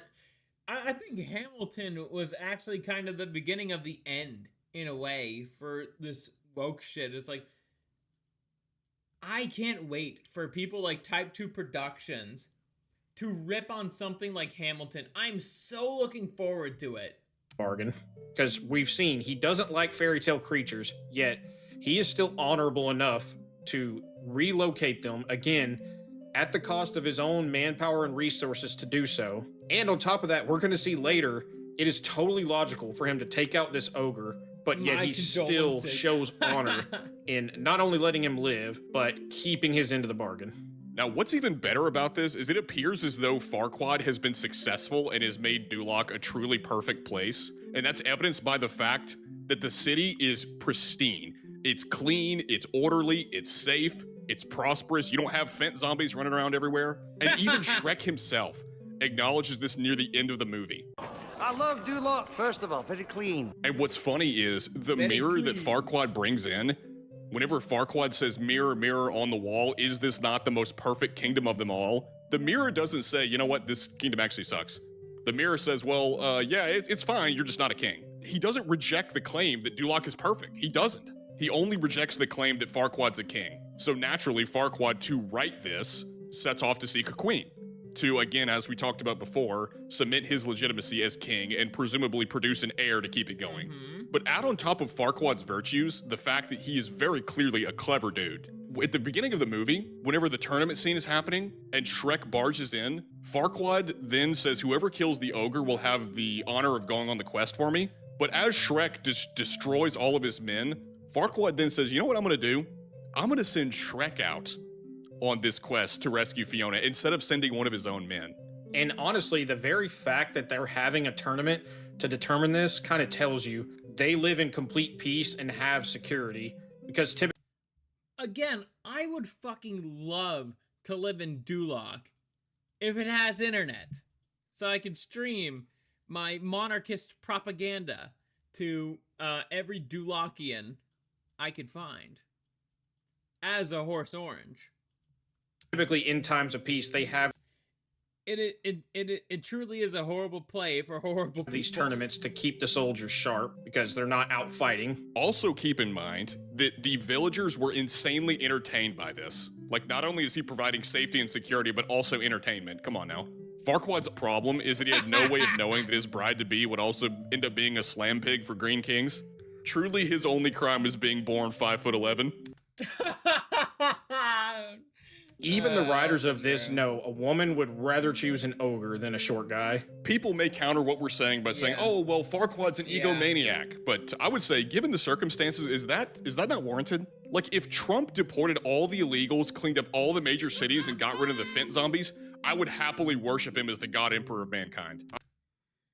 I mean, I wouldn't worship him as, God, but I would say if he did all the things that he actually promised in his campaign, I would actually be pretty happy. It's like, oh, wow, things are actually reasonable to afford. We're not going through a bunch of bullshit inflation.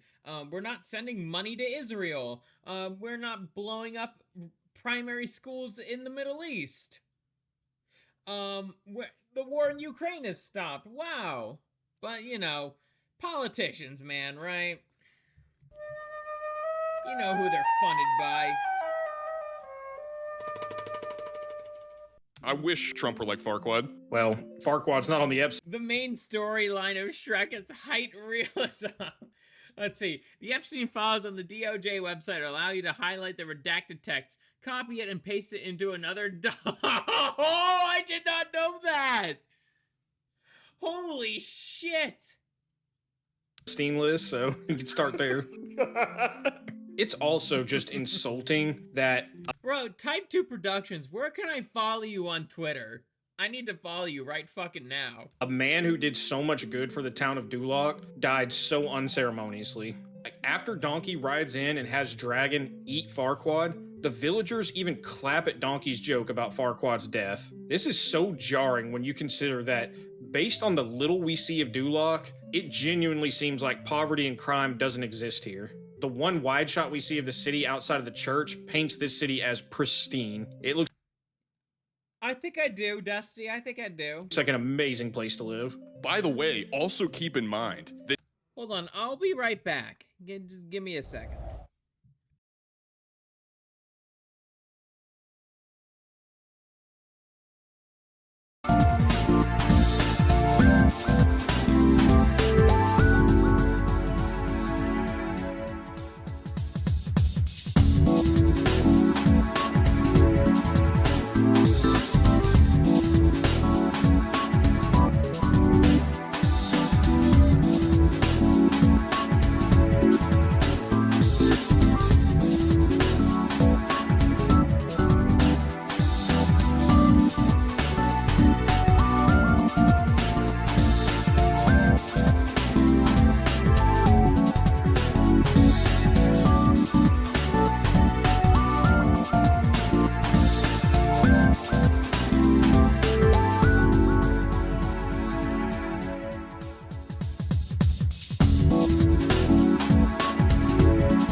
my sticks. I got me a glass of wine. All right, where were we? All right. That in the Shrek Halloween special, we see Duloc again after Farquaad is dead, and it's genuinely become a haunted ghost town. This man was single-handedly holding up this city, and Shrek ruined it by calling the dragon in here to eat him. Now, since the film obviously paints Let's read this meme. The Virgin Shrek. Ogres have layers. Refuses to elaborate. Lives in a filthy swamp. Fat wife. Peas sitting down. Eats people. Copes and sees about being rightfully profiled. 2 dads. Destroys civilization. Ruins everything, gets rewarded. Versus a Chad Farquaad. Becomes king without a wife. Build civilization. Appropriate number of dads. Sigma jawline. Isn't gay. Deports illegals. Focuses on legacy rather than personal gratification. Benevolent dictator. No fat chicks. Hates minorities. Farquaad is the villain and Shrek is the hero. Let's contrast the actions of these two, and it'll become abundantly clear who the real hero is. Shrek throughout this film is almost exclusively self-interested. His primary motivation is reclaiming his home for himself, and as we said Get out of my swamp! before, there's nothing wrong with wanting to preserve your own home, unless you're ethnically... Let's see. We are not diverse enough because we're too intolerant. We feel ashamed. They do the jobs we don't want to do. They will pay our pensions when we are older. Immigrants who commit crime are a minority. We are finally a diverse society. We are on the path towards equality. Time to bail. Goy. We are paying most of the taxes and being outvoted, and we must respect the will of the majority. At least I didn't get called racist. I love the memes interspliced throughout this. This is a beautiful example of counter propaganda because it gets you. It actually like presents the ideas it wants to represent. It's like, okay, and here's a meme to finalize the point. This is an example. This is how you make counter propaganda, people. European, of course. If you're looking for another good example of this, it would be Flight from Syracuse. He is an expert at making counter propaganda. Farquaad is portrayed as being evil for exiling the fairy tale creatures, but Shrek literally says once he delivers Fiona back to Farquaad, he's going to build a wall around his swamp. It's funny that people get mad when Farquaad's going to do it, but no one cares when Shrek does it. What's kind of funny is neither the hero nor the villain in this film wants the illegal immigrants. It's almost like all of us can agree they need to go. But ultimately, the main issue spawns from the fact that Shrek is a morally bankrupt ogre, but somehow is painted as the sympathetic hero of the movie. And the whole message of the movie is don't judge a book by its cover, which is incredibly stupid, because the whole purpose of a cover is to inform you of what the contents of the book are. Somehow Shrek has the audacity to point the finger at others for noticing his terrible behavior and judging him for it while pretending like he isn't responsible for his horrible reputation. I mean, consider this. He takes like, quite literally, Shrek does everything that he can to get a bad reputation among everyone else.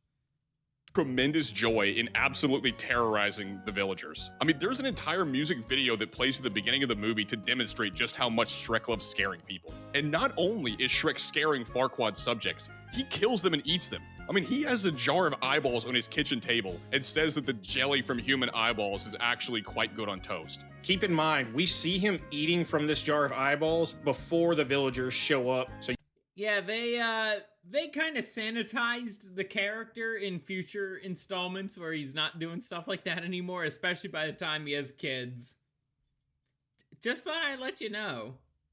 You can't say that this was a reaction to them invading his swamp. He's just playing with his food. It's rich that Shrek laments the fact that people judge him without getting to know him, yet he doesn't pay that same courtesy to other people. I mean, he repeatedly judges Farquaad for being short, and he also judges Fiona because she didn't act the way he thinks a princess should act. Shrek is a massive hypocrite throughout this whole movie. On top of that, Shrek destroys an entire kingdom just to get a crumb of mediocre Nookie Pop. The moment he marries Fiona, she gets fat. That's actually incredible. What did the movie mean by this?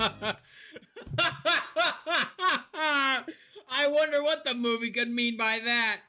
As soon as the ring pops on, so do the pounds, huh, boys? Well, in addition to all those bad things, Shrek is immensely selfish and has no regard for other people. Shrek gives Donkey a YouTube apology video only to get information out of Donkey. He doesn't mean that at all. Well, he completely emotionally manipulates him because he is shutting Donkey down on every front in terms of continuing his friendship with him until he lets that slip, at which point he pretends to care only to extort that information out of him. Right. You also gotta love the typical, well guys, I messed up. Just typical YouTube apology video. On top of that, Shrek doesn't even apologize to Fiona for eavesdropping in on her conversation with Donkey, on top of misunderstanding it because he didn't have the context of who she was speaking about. But instead of asking, he just soys out and leaves, goes and gets Farquaad to fast track the marriage. And in the marriage scene where Shrek busts through the doors to break up the marriage, he whistles to the dragon to come eat Farquaad. And man, he is entirely in the wrong for even interrupting this marriage to begin with, just because he changed his mind last second. Yeah, that's like some fucking simp shit right there. It's like, oh, I changed my mind. Oh, I changed my mind. It's like, oh, I love Fiona. But it's like, come on, Shrek. It's too little too late. But but in this world, the dragon just eats Lord Farquaad. Right. And to be fair, like, Shrek is doing it in self-defense, but it's like if you invade someone else's home and then you proceed to engage in self-defense. You're wrong because you were in their house. You are in a place you do not belong. So the self-defense charge doesn't really work here. I don't know, man. In some states, you have to ask them to leave before you can defend yourself. You need to leave. And I'm sure everyone watching this is familiar with the extremely famous line that Shrek has in this film, where he makes his little speech about how ogres are like onions because they have layers. But watching this as an adult, it rang so hollow because he simply just proclaims it and doesn't elaborate, but we're shown evidence to the contrary throughout this film. Throughout this entire movie, Shrek is bitter, he's selfish, he's mean to everyone, including Donkey, and the only person he treats well is the one girl that he just happened to catch feelings for. So, while the movie tells us ogres have layers, what we actually see is that they are exactly what humans see them as on a surface level. This movie is essentially just telling us to ignore our lying eyes. Something else too that I want to make mention. There is actually quite a bit of swearing in this movie, in the original Shrek movie. And this is somebody who swears like a fuck ton. This is coming from somebody who swears like a fuck ton. But for a kids movie, it's like, I've heard the word ass, not in the Nickelodeon cut, but it's like it's been, there are swears in this. Wonder why that's the case. And the one selfless act that we do have to give Shrek some credit for is he does save Donkey from becoming Dragon's sex slave when they're rescuing Fiona, but this does not make up for how he treats him the other 95% of the movie. By the way, well, I mean, too late. Eventually, in the second one, Dragon and Donkey have little miscegenation mutants. What a wild kind of like yours truly. Thing to include in a children's movie. That scene was crazy subversive. Like, what are we doing putting this in a kid's movie? Are you referring to where Donkey makes a comment that makes it sound like the dragon? I killed a dragon. I trained a dragon. I raised a dragon. Donkey is just like, I had sex with a dragon. I know. It is still insanely subversive. And it, like, it's like, oh, hey, guys just kind of like being, raped by a woman. I'm fucking crazy. He's giving him a little, sloppy toppy. Yes. Well, he says, hey, what you gonna do with that? It's like, what are we doing, man? This is bad. But genuinely, like, going back to the Shrek conversation, genuinely, what conclusion are people supposed to draw when this is the sort of stuff Shrek does on a regular basis? People are totally justified for judging Shrek, and it gets even worse in the following movies. So if you guys want, and there's an appetite for it, I mean, maybe we'll look into doing a video on those at some point. We've become... Okay, yeah. I get the point. But before we get to our next video segment of the night, and I think probably our final one too for the sake of time, unfortunately. It do be like that, Mr. Stancil. I want to talk to you guys about an example that kind of popped up a few weeks back, and that would be the Angry Birds movie. So when this was on the timeline, basically everybody was calling it like the kids' version of Camp of the Saints. If you don't know what Camp of the Saints is, it's basically a very old book that actually predicts what the modern world is going through right now. Regarding regarding mass migration, ethnic replacement, all that fun stuff.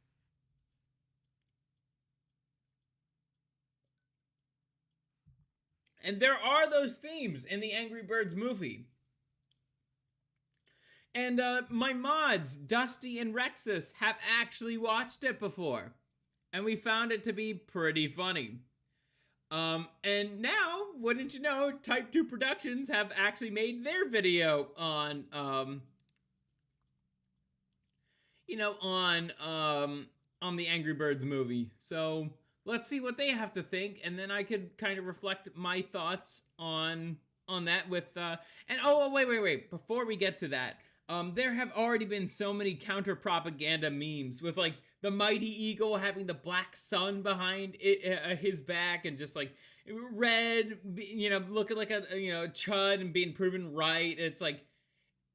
Those memes are fucking hilarious, man, and it's a prime example of counter propaganda. It's what happened with like American Psycho back in like 2023.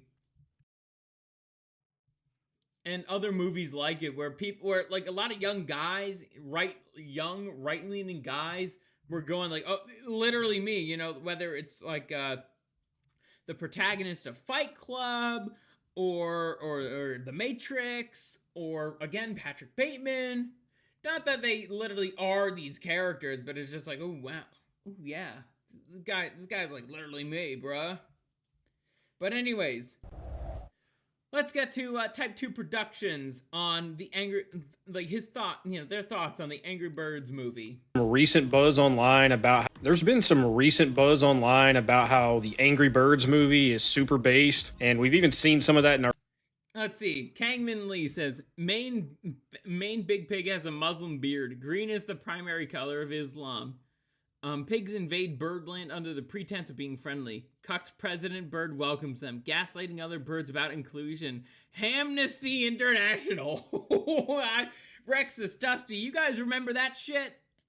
Coexist stickers. This is the most right-wing anti-immigration piece of media in the modern age.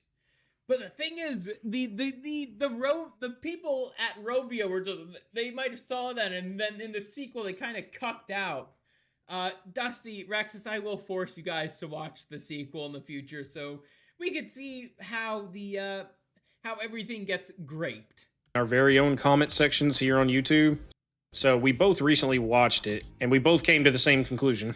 Red, our protagonist, is very based, as well as I would say the main message of the movie, but there's also a lot of other things in it that lead me to suspect that this was likely a coincidence because of all the other subversive things on the periphery. Because on one hand, you do have a movie that extols the virtue and necessity of traditional masculinity. And on the other, you have one of the main characters Well, Rexus, we're gonna force you to watch it again. Fantasizing about dressing in drag to get a giant bird shaking his butt in a leather daddy outfit to sign his non-existent titties. What a loaded sentence, but that is something that happened. Yeah, the ironic thing is about that whole scene, it's like, Chuck is just like, oh, let's get making some babies. I think the only reasonable conclusion to draw after having said those two things is to conclude that whatever based elements are here with the main story and protagonist is entirely accidental.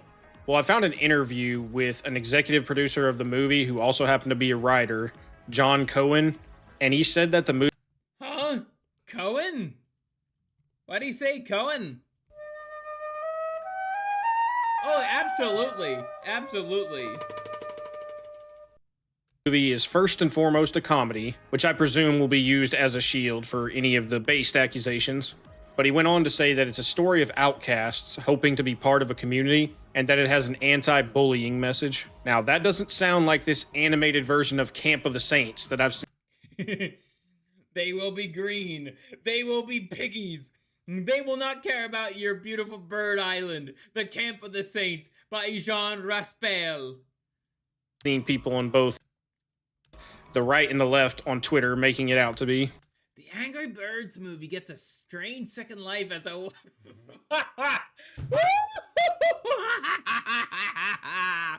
as a white supremacist favorite. What? Yeah, but this is nothing new. I mean, Joker was well received by a lot of people on the right who thought that the movie was based, and lo and behold, what happens when Joker #2 comes out? Well, yeah, Joker gets raped in the second one. I don't care about using the fucking euphemisms anymore. We are way well past the marker. I could say it. I could say it. Well, Arthur Fleck gets sodomized and killed. Like, if ever there is a movie that comes out... Yeah, Joker Folie à Deux is just a mockery of how people viewed the first Joker movie. That's all that film exists to be, is a mockery of the people who thought it's like, this is really relatable, and especially to my struggle as a young man in the Western world. Nobody cares about me, and for the people who do, it's just like, they'll pop in as quickly they'll leave as quickly as they popped in. They do not care. They do not fucking care. Yep. Especially that, Rexus. Especially that. Much as I like Joaquin Phoenix's interpretation of the character and how he played it, and it's like, there weren't, like, in the first Joker movie, it's like, there was so much genuine heart that Joaquin Phoenix put into the character. And the director just told him, it's like, oh, no, you gotta be cynical now. Slap in the fucking face, man. Out, and even a few people perceive it as based, the chances are highly likely that this was a complete accident and will absolutely be fixed. I hope I acknowledge that. Where it's like, oh, it's just accidental. Even though I was very much being like, oh yeah, this film's based, not for the reasons that the directors think it is.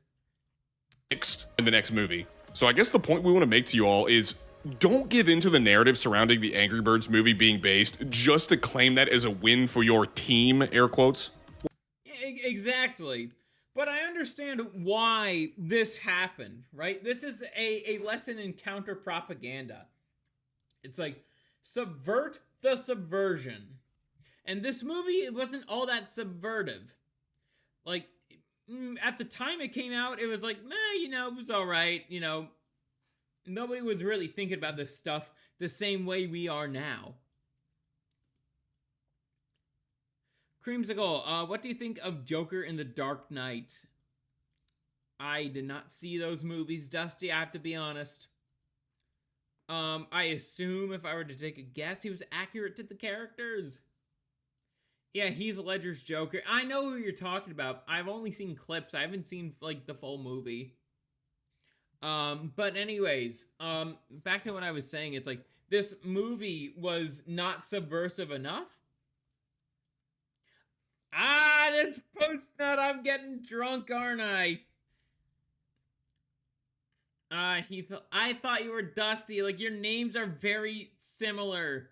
Sorry, Post-nut. I'm so sorry, my friend. Like, I see your names on OBS and, like, Dusty, like, your shade of purple is darker than Post-nut. I thought you were Dusty because I thought it's a similar shade of purple.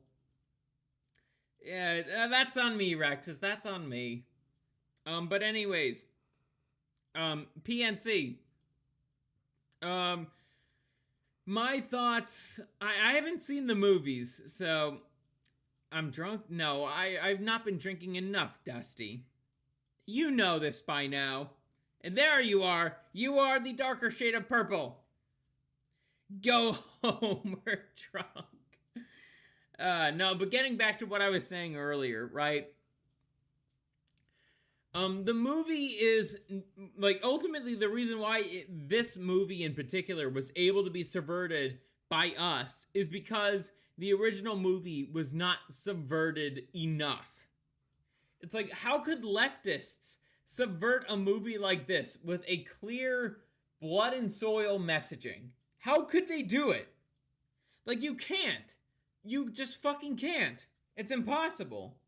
Well, I feel like we've been guilty of this even in the past. And honestly, our time would be better spent focusing on the group that actually controls us behind the scenes rather than fighting each other over this. But let's get right into it. At the beginning of the movie, we're introduced to Red, who is a very angry bird, as you may expect, and he's been angry from birth. And for expressing his anger, Red has been treated like crap by literally everyone since childhood, and is viewed as unreasonable by the townsfolk because he refuses to conform to Bird Island's tradition of being toxically positive and complacent. Now, one of the things you need to know very early on that helps you understand a lot of the things you see in this movie is that when this movie uses the word anger, what it really means is masculinity of any kind. That's what. Yep, that's what I kind of picked up on this too on my initial viewing of the movie. It's like, that's what anger means. It's like masculinity. Bird Island, as relatively prosperous as it is a very feminine island. And I felt like once Red started to like get control of everything, it's like, that's when things started to become a lot more functional. Is when an actual masculine man was in charge. Not a feminized weak man like the Judge Bird, but an actual masculine man. What it means. Like Red. And you'll see that played out because there's times where he's very clearly not angry. He's just acting decisively, but that's how it's interpreted by the other birds. I also thought, like, when Red was like, oh, wait a second, this is my home. I didn't think he was angry. I thought he was just like, he was establishing, it's like, this is mine. What are you doing? The movie opens up by Red refusing to be scammed by an incredibly unreasonable bird who tries to gaslight a free cake out of him. And in the process of a little scuffle they get into, Red ends up accidentally falling and smashing the bird's family egg, which causes a premature hatching. And for this, he appears in court, and we see the mindset of the birds on full display as we see the judge's dialogue. The owl judge said, Indeed, that's how a lot of people view assertiveness. They view it as evil, when assertiveness is very much healthy for a man to have. As Mr. Red, we are a happy bird community. We work, we play, we laugh, we love, and we live our lives free from conflict and strife, sir. And this shows that the birds are so averse to problems of any kind that even justifiable outrage is offensive to them. Now, the judge further says, Perhaps you never heard the joke, why don't birds fly? We live in a passive-aggressive, mentally ill culture. Indeed we do, Dusty. Indeed we do. Because where else would we ever want to go? and this illustrates that life on Bird Island is so easy and problem-free that the birds are safe despite not even knowing how to fly. And I wonder how they were able to build this high-trust society. Could it be because it's homogenous? Oh, gee whiz, I wonder why, Type 2, I wonder why. It's almost like you kind of answer your own question there. If you're interested, please give me money at buymeacoffee.com/creamsiclevt, all lowercase. The judge even goes on to say, Anger is a weed growing in our garden. And what do you do when you find a weed? You pluck it out! and we can see in his words that anger is so anathema to the bird's way of life that it is worthy of excommunication. Yeah, anathema is like the perfect word to describe that. It's one thing to be, especially as somebody who is an Orthodox Christian, it's one thing to be to be excommunicated. There are still ways you could work to, not be excommunicated, right? However, anathema, that is different. A lot of heretics have been anathematized. And while it's not entirely incapable of just being able to take communion again, it's a lot more work. And sometimes you're just not able to get back into communion. It's how it is. That's the punishment for being anathematized. It's certain beliefs and ideologies are worthy of being anathematized. The people who follow them, on the other hand, it's like, if they're able to repent of their sin earnestly, then they won't be anathematized.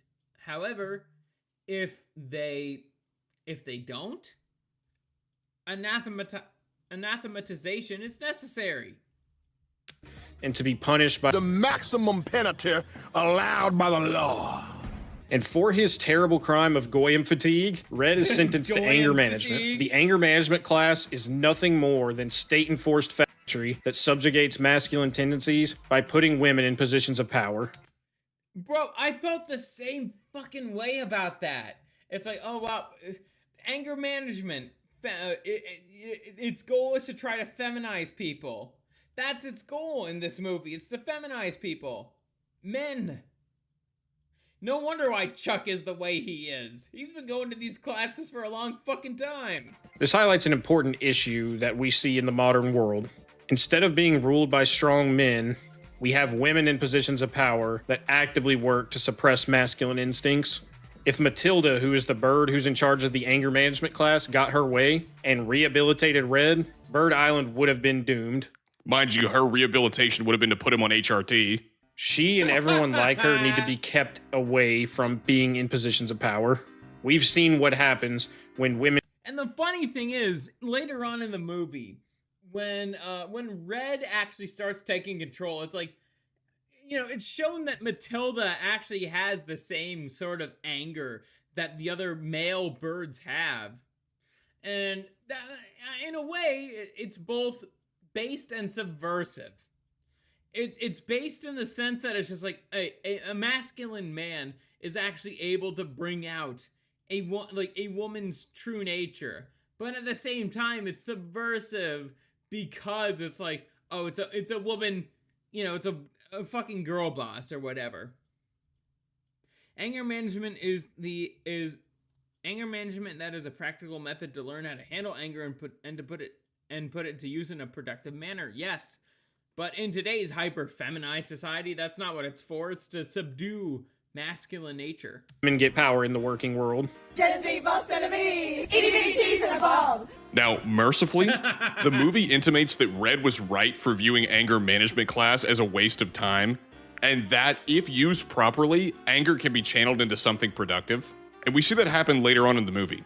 We then see the pigs arrive on Bird Island, destroying Red's house in the process. The birds are initially skeptical of the pigs, but their fear is quickly dispelled when Leonard says, Please don't be afraid.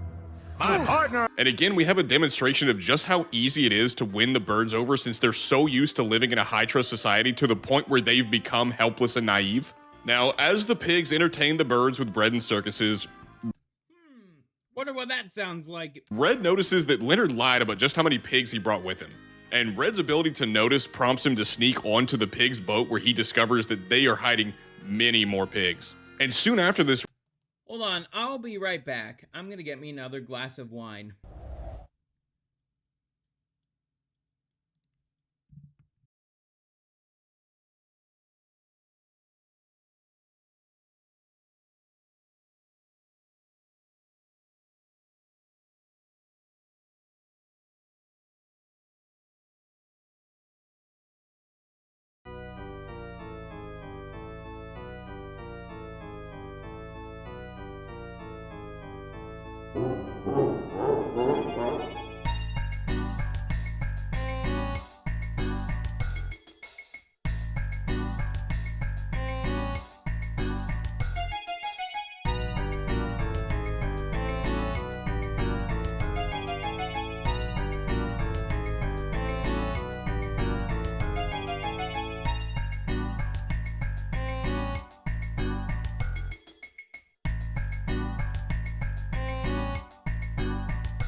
I am back.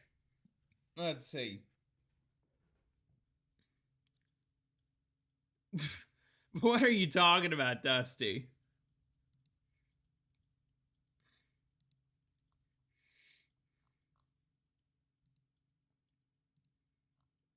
Let's see. Okay, I think that's it for my notifications. Let's get back to the video. This revelation, Red confronts Leonard about lying and shows all the other birds the horde of pigs that Leonard has brought. Yet Red is somehow treated as the bad guy for having the courage to speak up. And look at what I found.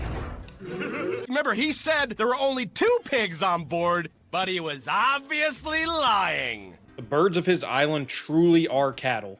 They are mad at him for pointing out they're being invaded. You're booing them or me?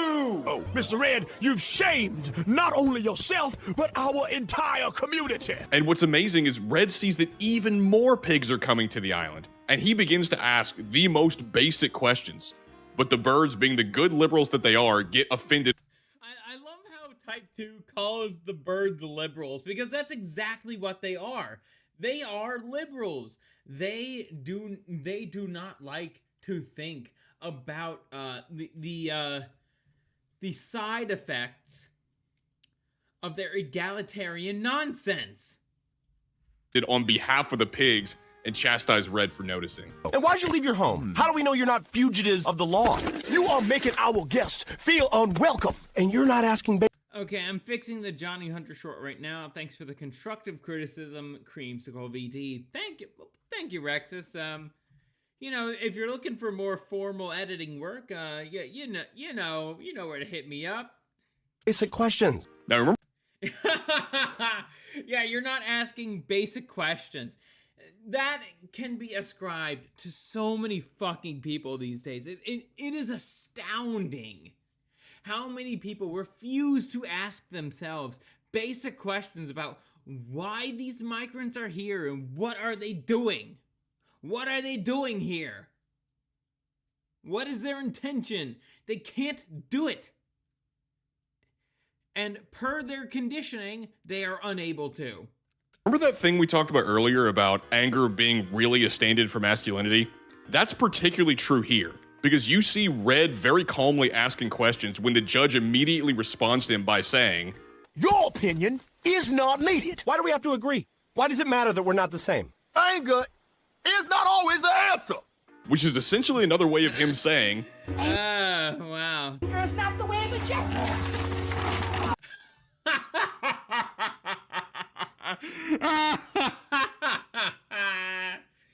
Oh man, oh man, oh man, oh man. Regarding that, it's like sometimes it's okay, it absolutely is okay to be angry. There is a time for anger. There is a time to be calm.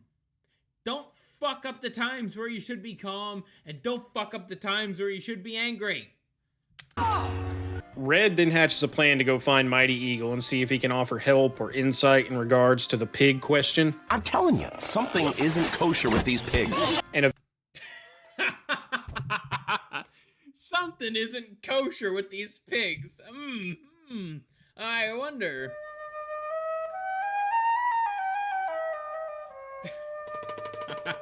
Look at this meme right here. Fun fact, you know Hassan Piker is being funded by Israel, right? Listen here, guys. You have to tax the birds to bring more pigs in. We really have to whole hog it. Eat the rich, the birds, and we support Hamas.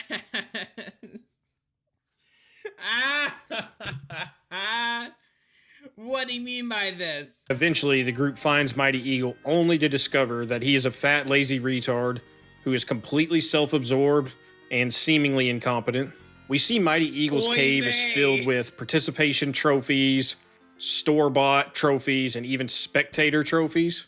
And I imagine some of this is likely just for laughs, but I can't help but feel they also wanted to... Yeah, Dusty, in a way, the Mighty Eagle is quite literally a boomer. Like, in his attitude, in his, just, I don't care anymore. It's like, and also at the same time, I'm still in my prime. Like, that kind of bullshit. Like, the Mighty Eagle is, all intents and purposes, a boomer. Damn what the directors think. I'm doing the whole death of the author thing now, too. How do you like that, leftists? Subvert the legendary hero trope here with Mighty Eagle. Even if that is the case, and it might be, Mighty Eagle still serves as a force for good to Bird Island by not enabling the birds to rely on him for everything. Maybe this was done to demonstrate that the men we idolize aren't too different from us, and that we shouldn't allow the heroism of another person to enable us to neglect the cultivation of our own heroism. Maybe that's how we read that. Red then discovers that the pigs are planning something. And that's the thing, too, I like about Type 2 Productions. They do disagree with each other on things. And this is one example of such, and it's just like both people bring unique perspectives, and both are pretty valid on their own merits. And then you could actually argue with yourself on the merits of each, and you could come to a conclusion. I think I agree more with the idea that the Mighty Eagle is like somebody who is like, okay, you shouldn't be you can't make man God, you know? That's kind of how I think of him. Something nefarious, so he asks Mighty Eagle for help, and Mighty Eagle declines. Mighty Eagle, hey, fly us down there now. No. I'm sorry, what? No. I don't do that anymore. I'm retired. Mighty Eagle's refusal to help Red is played as him helping Red to become more self-sufficient. Since after the group is leaving, you see him smile. I didn't agree with this point initially until you pointed this out to me, because I think if this scene played out the same way, but you didn't see him smiling and acknowledging this as they walk away, that it would just simply be that they're painting him as lazy and unwilling to help. The smile is a What the fuck do the directors know? They stink like cigarettes, bologna, and fire. wink, wink, nudge, nudge. It's more for the audience than the birds. And Red's brief conversation here with Mighty Eagle is probably one of the most base messages you'll see in the movie. I used to believe in you. When I was a kid, I believed nothing really bad could ever happen because you were here. And now I see the fate of the world hangs on idiots like me. And that, sir, is sort of terrifying. Because what he's Yeah, indeed. The fact that I'm even here right now talking as a fucking horse orange on the internet, saying the things I say and believe in. Oh my goodness, we're fucked, aren't we? We really are fucked. And yet, I feel like I can't really do too much, if I'm being honest. Might be the alcohol talking, but I feel like I can't really do much about it. I'd love to learn more, but I worry that if I try to learn, I would probably be dead. Especially by the time societal collapse comes, like what you mentioned, Rexus. That's the reality of my situation. he's saying here is no one's coming to save you, so be prepared to save yourself and your community whenever. Yep. At the same time, I pray that I will try my damnedest to accompany the values that my community will need me to have.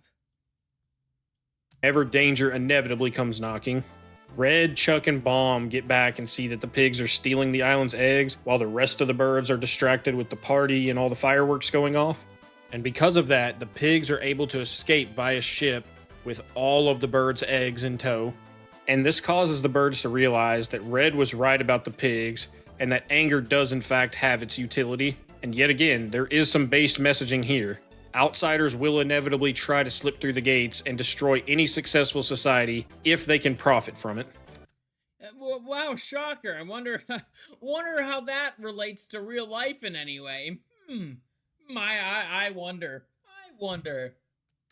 And we can't allow ourselves to be so pacified by comfort that we don't feel righteous indignation that motivates us to defend our home and our children. And if we're going to protect our culture, our customs, our values, and our family, we have to gatekeep. It's essential. Not just metaphorically, literally. Now, to highlight the ineptitude of...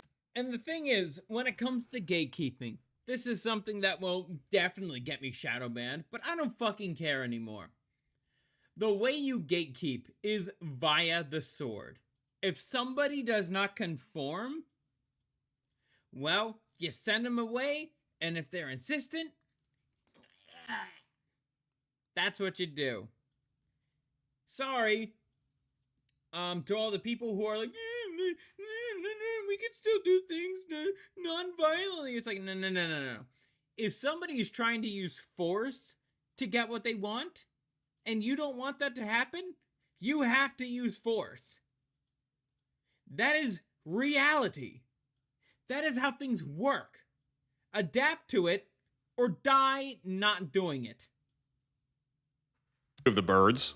It's only after the pigs steal the birds' eggs and leave Bird Island in shambles that Red is able to convince the other birds that they need to abandon the comfortable delusion that defines life on bird. Well, we can always help you grow. Well, thank you. You could always show my channel. I do appreciate that. You did the DSP way. Ban. Gone. Forever. Bird Island and get angry enough to fight back. And I don't need any calm, detached, happy birds. Not gonna help us. Don't need it. I need some angry, flocking birds. Angry fucking birds. Red then leads the birds to go to Piggy Island and retrieve their eggs. Now, one of the first things we see whenever the birds get to Piggy Island is Matilda saying, "Do you remember everything you learned in my class?" Well, forget all of it for now. Now it's time to let loose. And after watching this, I have to... Also, do you guys notice something I forgot to mention about Piggy Island? Do you guys notice anything about it in particular? Like, it is way too thriving for the kinds of people the pigs are, right? You know, you see the pigs in the movie, and obviously I know it's a video game tie-in, and so they want to showcase the destruction the birds are capable of doing, but for a society like the pigs, they are not all that like, a society like the pigs would not be able to pull all this off in real life. Yeah, the gold, brass, and stone structures, who are they extracting wealth from? Why is Chuck Conquest? I feel like Bomb is more closer to Conquest. I have to say, man, is this not an admission that Red was right, that this state-enforced factory was a huge waste of everyone's time? Almost like it doesn't work. When you tell men to be women, it is kind of a net negative on everyone. I mean, women's idea of this liberal utopia truly is a luxury belief that immediately crumbles in the face of any real kind of adversity. Yeah, exactly. It's like, that is an extremely feminine idea. It really is. Here, but let me listen to it again. I have been drinking a little bit. A net negative on almost like it doesn't work. That this state-enforced factory was a huge waste of everyone's time. And the state-enforced effatry, so to speak, being the anger management stuff, it's like, yeah, it's masculinity suppression. That's what it is. It's masculinity suppression. As guys, we are very vocal when we don't like things. women are not the same way by their nature. Belief that immediately crumbles in the face of any real kind of adversity. And I hate to bring this up, but there are some similarities between Piggy Island and another infamous island that they call Little St. James. Let's get into that. Both in this movie and unfortunately the real world, kids are stolen and taken to this mysterious island to be eaten, with the big difference being that Piggy Island has a golden pig statue instead of a golden statue of Moloch. Yep, exactly. Egg-fucking-zactly. Or egg-fucking-zactly. Get it? Eggs. But it is true. Like, whether Twitch or YouTube or Kick or X likes to think of it as true or not, it's like, it's true. Sorry to break it to you. You know, I might laugh at that if it wasn't true. Yeah, That's well, bad. That's bad. It's either you laugh or you cry when you realize that fictional pigs that steal kids to eat are less villainous than our government and the elites behind it. But setting that Yeah. aside, when you look at all the events on Piggy Island, it shows us that Red is genuinely a heroic dude. He risked his life to save kids that aren't even his for the sake of his island and his people and his home. When I've seen a lot of people who are in this movie super based camp say that Red is a chud or an incel, but we all know that a real chud would have just gone home and doom scrolled 4chan. Red is Exactly. Like, Red is an actual hero. He is somebody who genuinely cares about his people. I do think there are many chuds who are like that, right? At the same time, it's like there is also a lot of truth in what Type 2 Productions has said here. It's like a lot of chuds would rather doom scroll 4chan than actually do something. They just say, the West is dying, but they're not doing anything about it. And I understand that there's not much you can do in this situation, and that is the truth. You really can't do much in this situation. At the same time, Red is trying. He is actually galvanizing people together to actually do something about the situation they are in. We could actually learn something from the fucking Angry Birds movie. is not a chud. He's a Chad. He gets things done, as evidenced by the fact that he went back to rescue a single egg at great risk to himself and defeated Mudbeard in the process. Yeah, exactly. That's something else too to recognize. It's like, you need to have somebody like Red, somebody who will care about like the unborn to such an extent that it's like, oh, if anybody were to try to harm the unborn in my tribe, it's like they are going to get hell on earth. That is really admirable, and we absolutely need more people like Red who care about the unborn. While the other birds all escaped. The movie culminates with the birds leaving Piggy Island victorious and returning back to Bird Island to rebuild. And speaking of rebuilding, even the free hug bird that Red accused of being a pedo earlier gets a Diddy Mansion shop upgrade. Have you ever stolen anyone's children?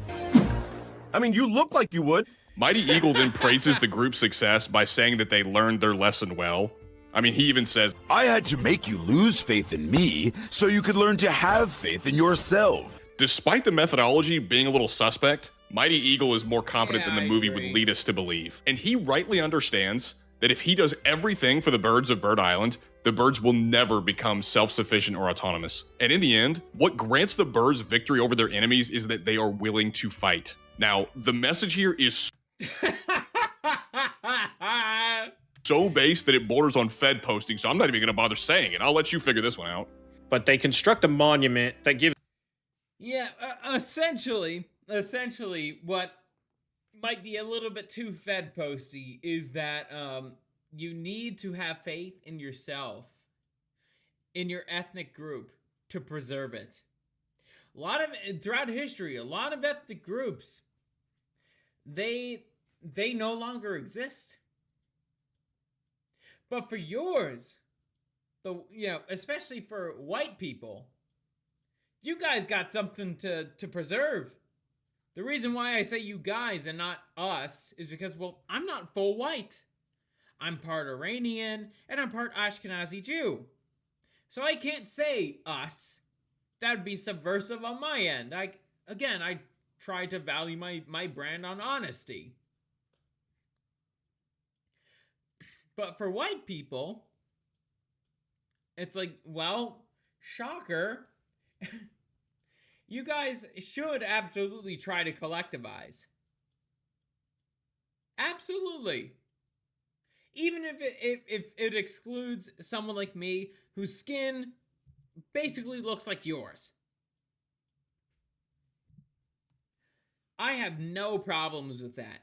Not one bit. If that's what you care about more, like, go right ahead. Am I gonna find somebody as mixed as me? Not likely. Not likely. But hey, I would be more than happy to help you guys out in the best ways I can. Gives Mighty Eagle all the credit while essentially minimizing Red's contributions. The villagers even rebuild Red's home in the middle of town, and the kids sing a song praising him for his heroism. Red is finally accepted alongside the other birds after they learn the value of traditional masculine virtues and being unafraid to exercise them for the good of Bird Island.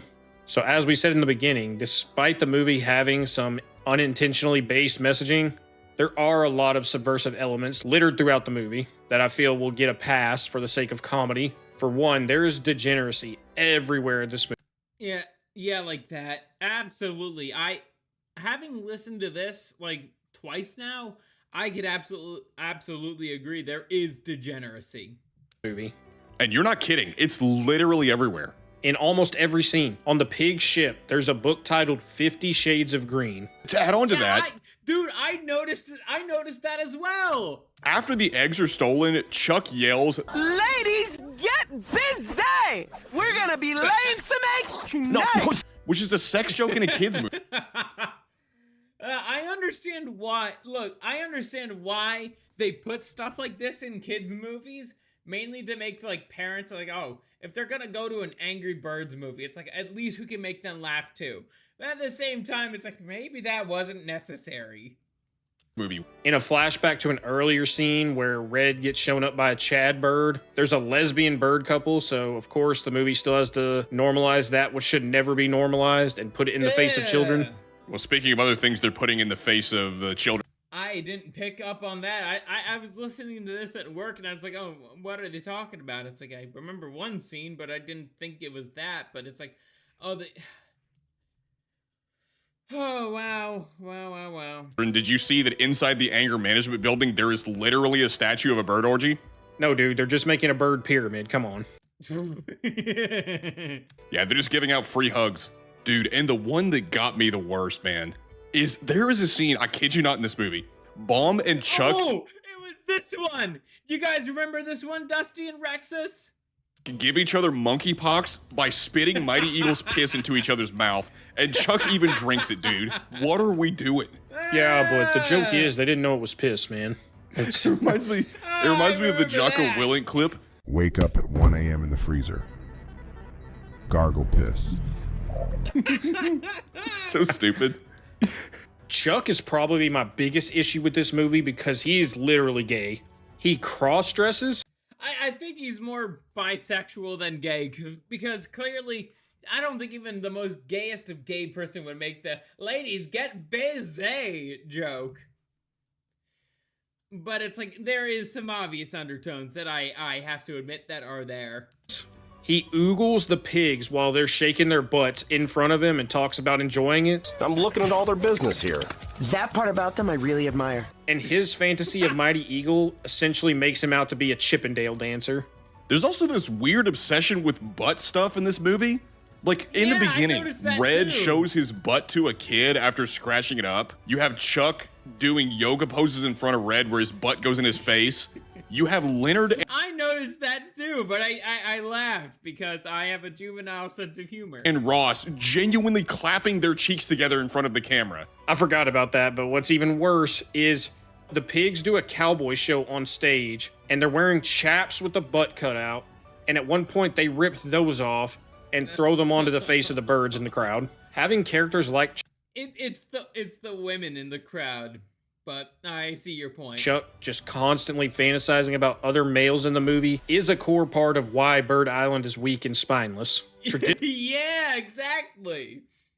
And I think something else throughout the movie too is just like Chuck starts to like disregard those ideas as well because they are weak. Traditional masculinity and factory cannot coexist. And the movie. And yeah, exactly. I think that maybe not, that's not exactly what the writers intended, but it's like that's what happens with Chuck in the movie. It's just like, you know, traditional masculinity and effatry cannot exist. Seems to fail to realize this.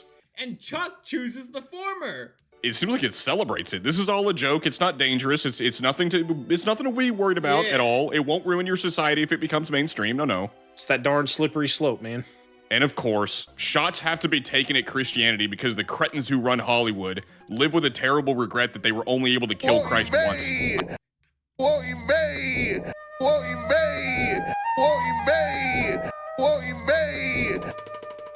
I mean, you have a reference in this movie where Terrence remakes the creation of Adam painting with himself and Matilda. I fundamentally reject the idea that you have to put stuff like this in here just to keep the parents. I agree. I absolutely agree. That did not need to be in this. It implies things about the world that don't need to be thought of. Entertained. Is preserving the innocence of our kids not far more important than keeping the parents entertained when they go to the theater with them? And that's a common defense I hear for putting overly sexual stuff in kids' movies, and yeah, there doesn't need to be any of that stuff in there. Absolutely, I'm gonna get a lot of flack for this, but it's like, no, this does not, like, overtly sexual humor does not need to be in kids' movies. It just doesn't. It doesn't fit. It's not appropriate. And it might get a laugh out of certain parents, but for many others who are a bit more aware of this stuff, it's just like, no, it's not going to get a laugh. Actually, it's going to make them very concerned, as they should be. I hate it. I really hate to be the enlightened centrist, and I'm sure we'll be called that in the comments. But the truth is that while this movie does have some very good moral messages that we rarely see from Hollywood these days, it still has enough of the typical rot to keep me from fully endorsing it, especially considering that it is marketed more towards children. Exactly. But the thing is, the reason why a lot of right-wingers are, like, just,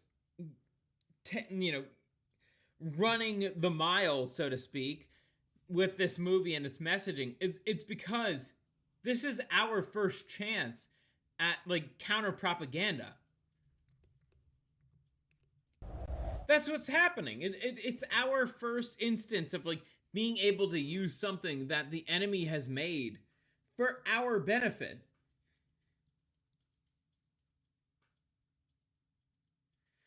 That's essentially what's happening here. But anyways, I will, let's see. I think I am going to head off for the night.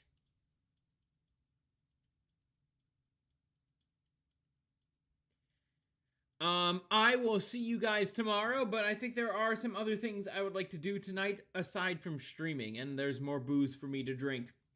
Let me just see my numbers on other platforms. So let me just see how many viewers I have on Twitch, because, oh wait, never mind, it's just me. I'm not going to raid out to anyone. Let me see how many viewers I have on Kick then. Okay, and let me see who is on Kick. Let me see who's streaming on Kick. Okay, no one's streaming on Kick. Anyways, I will catch you guys tomorrow then.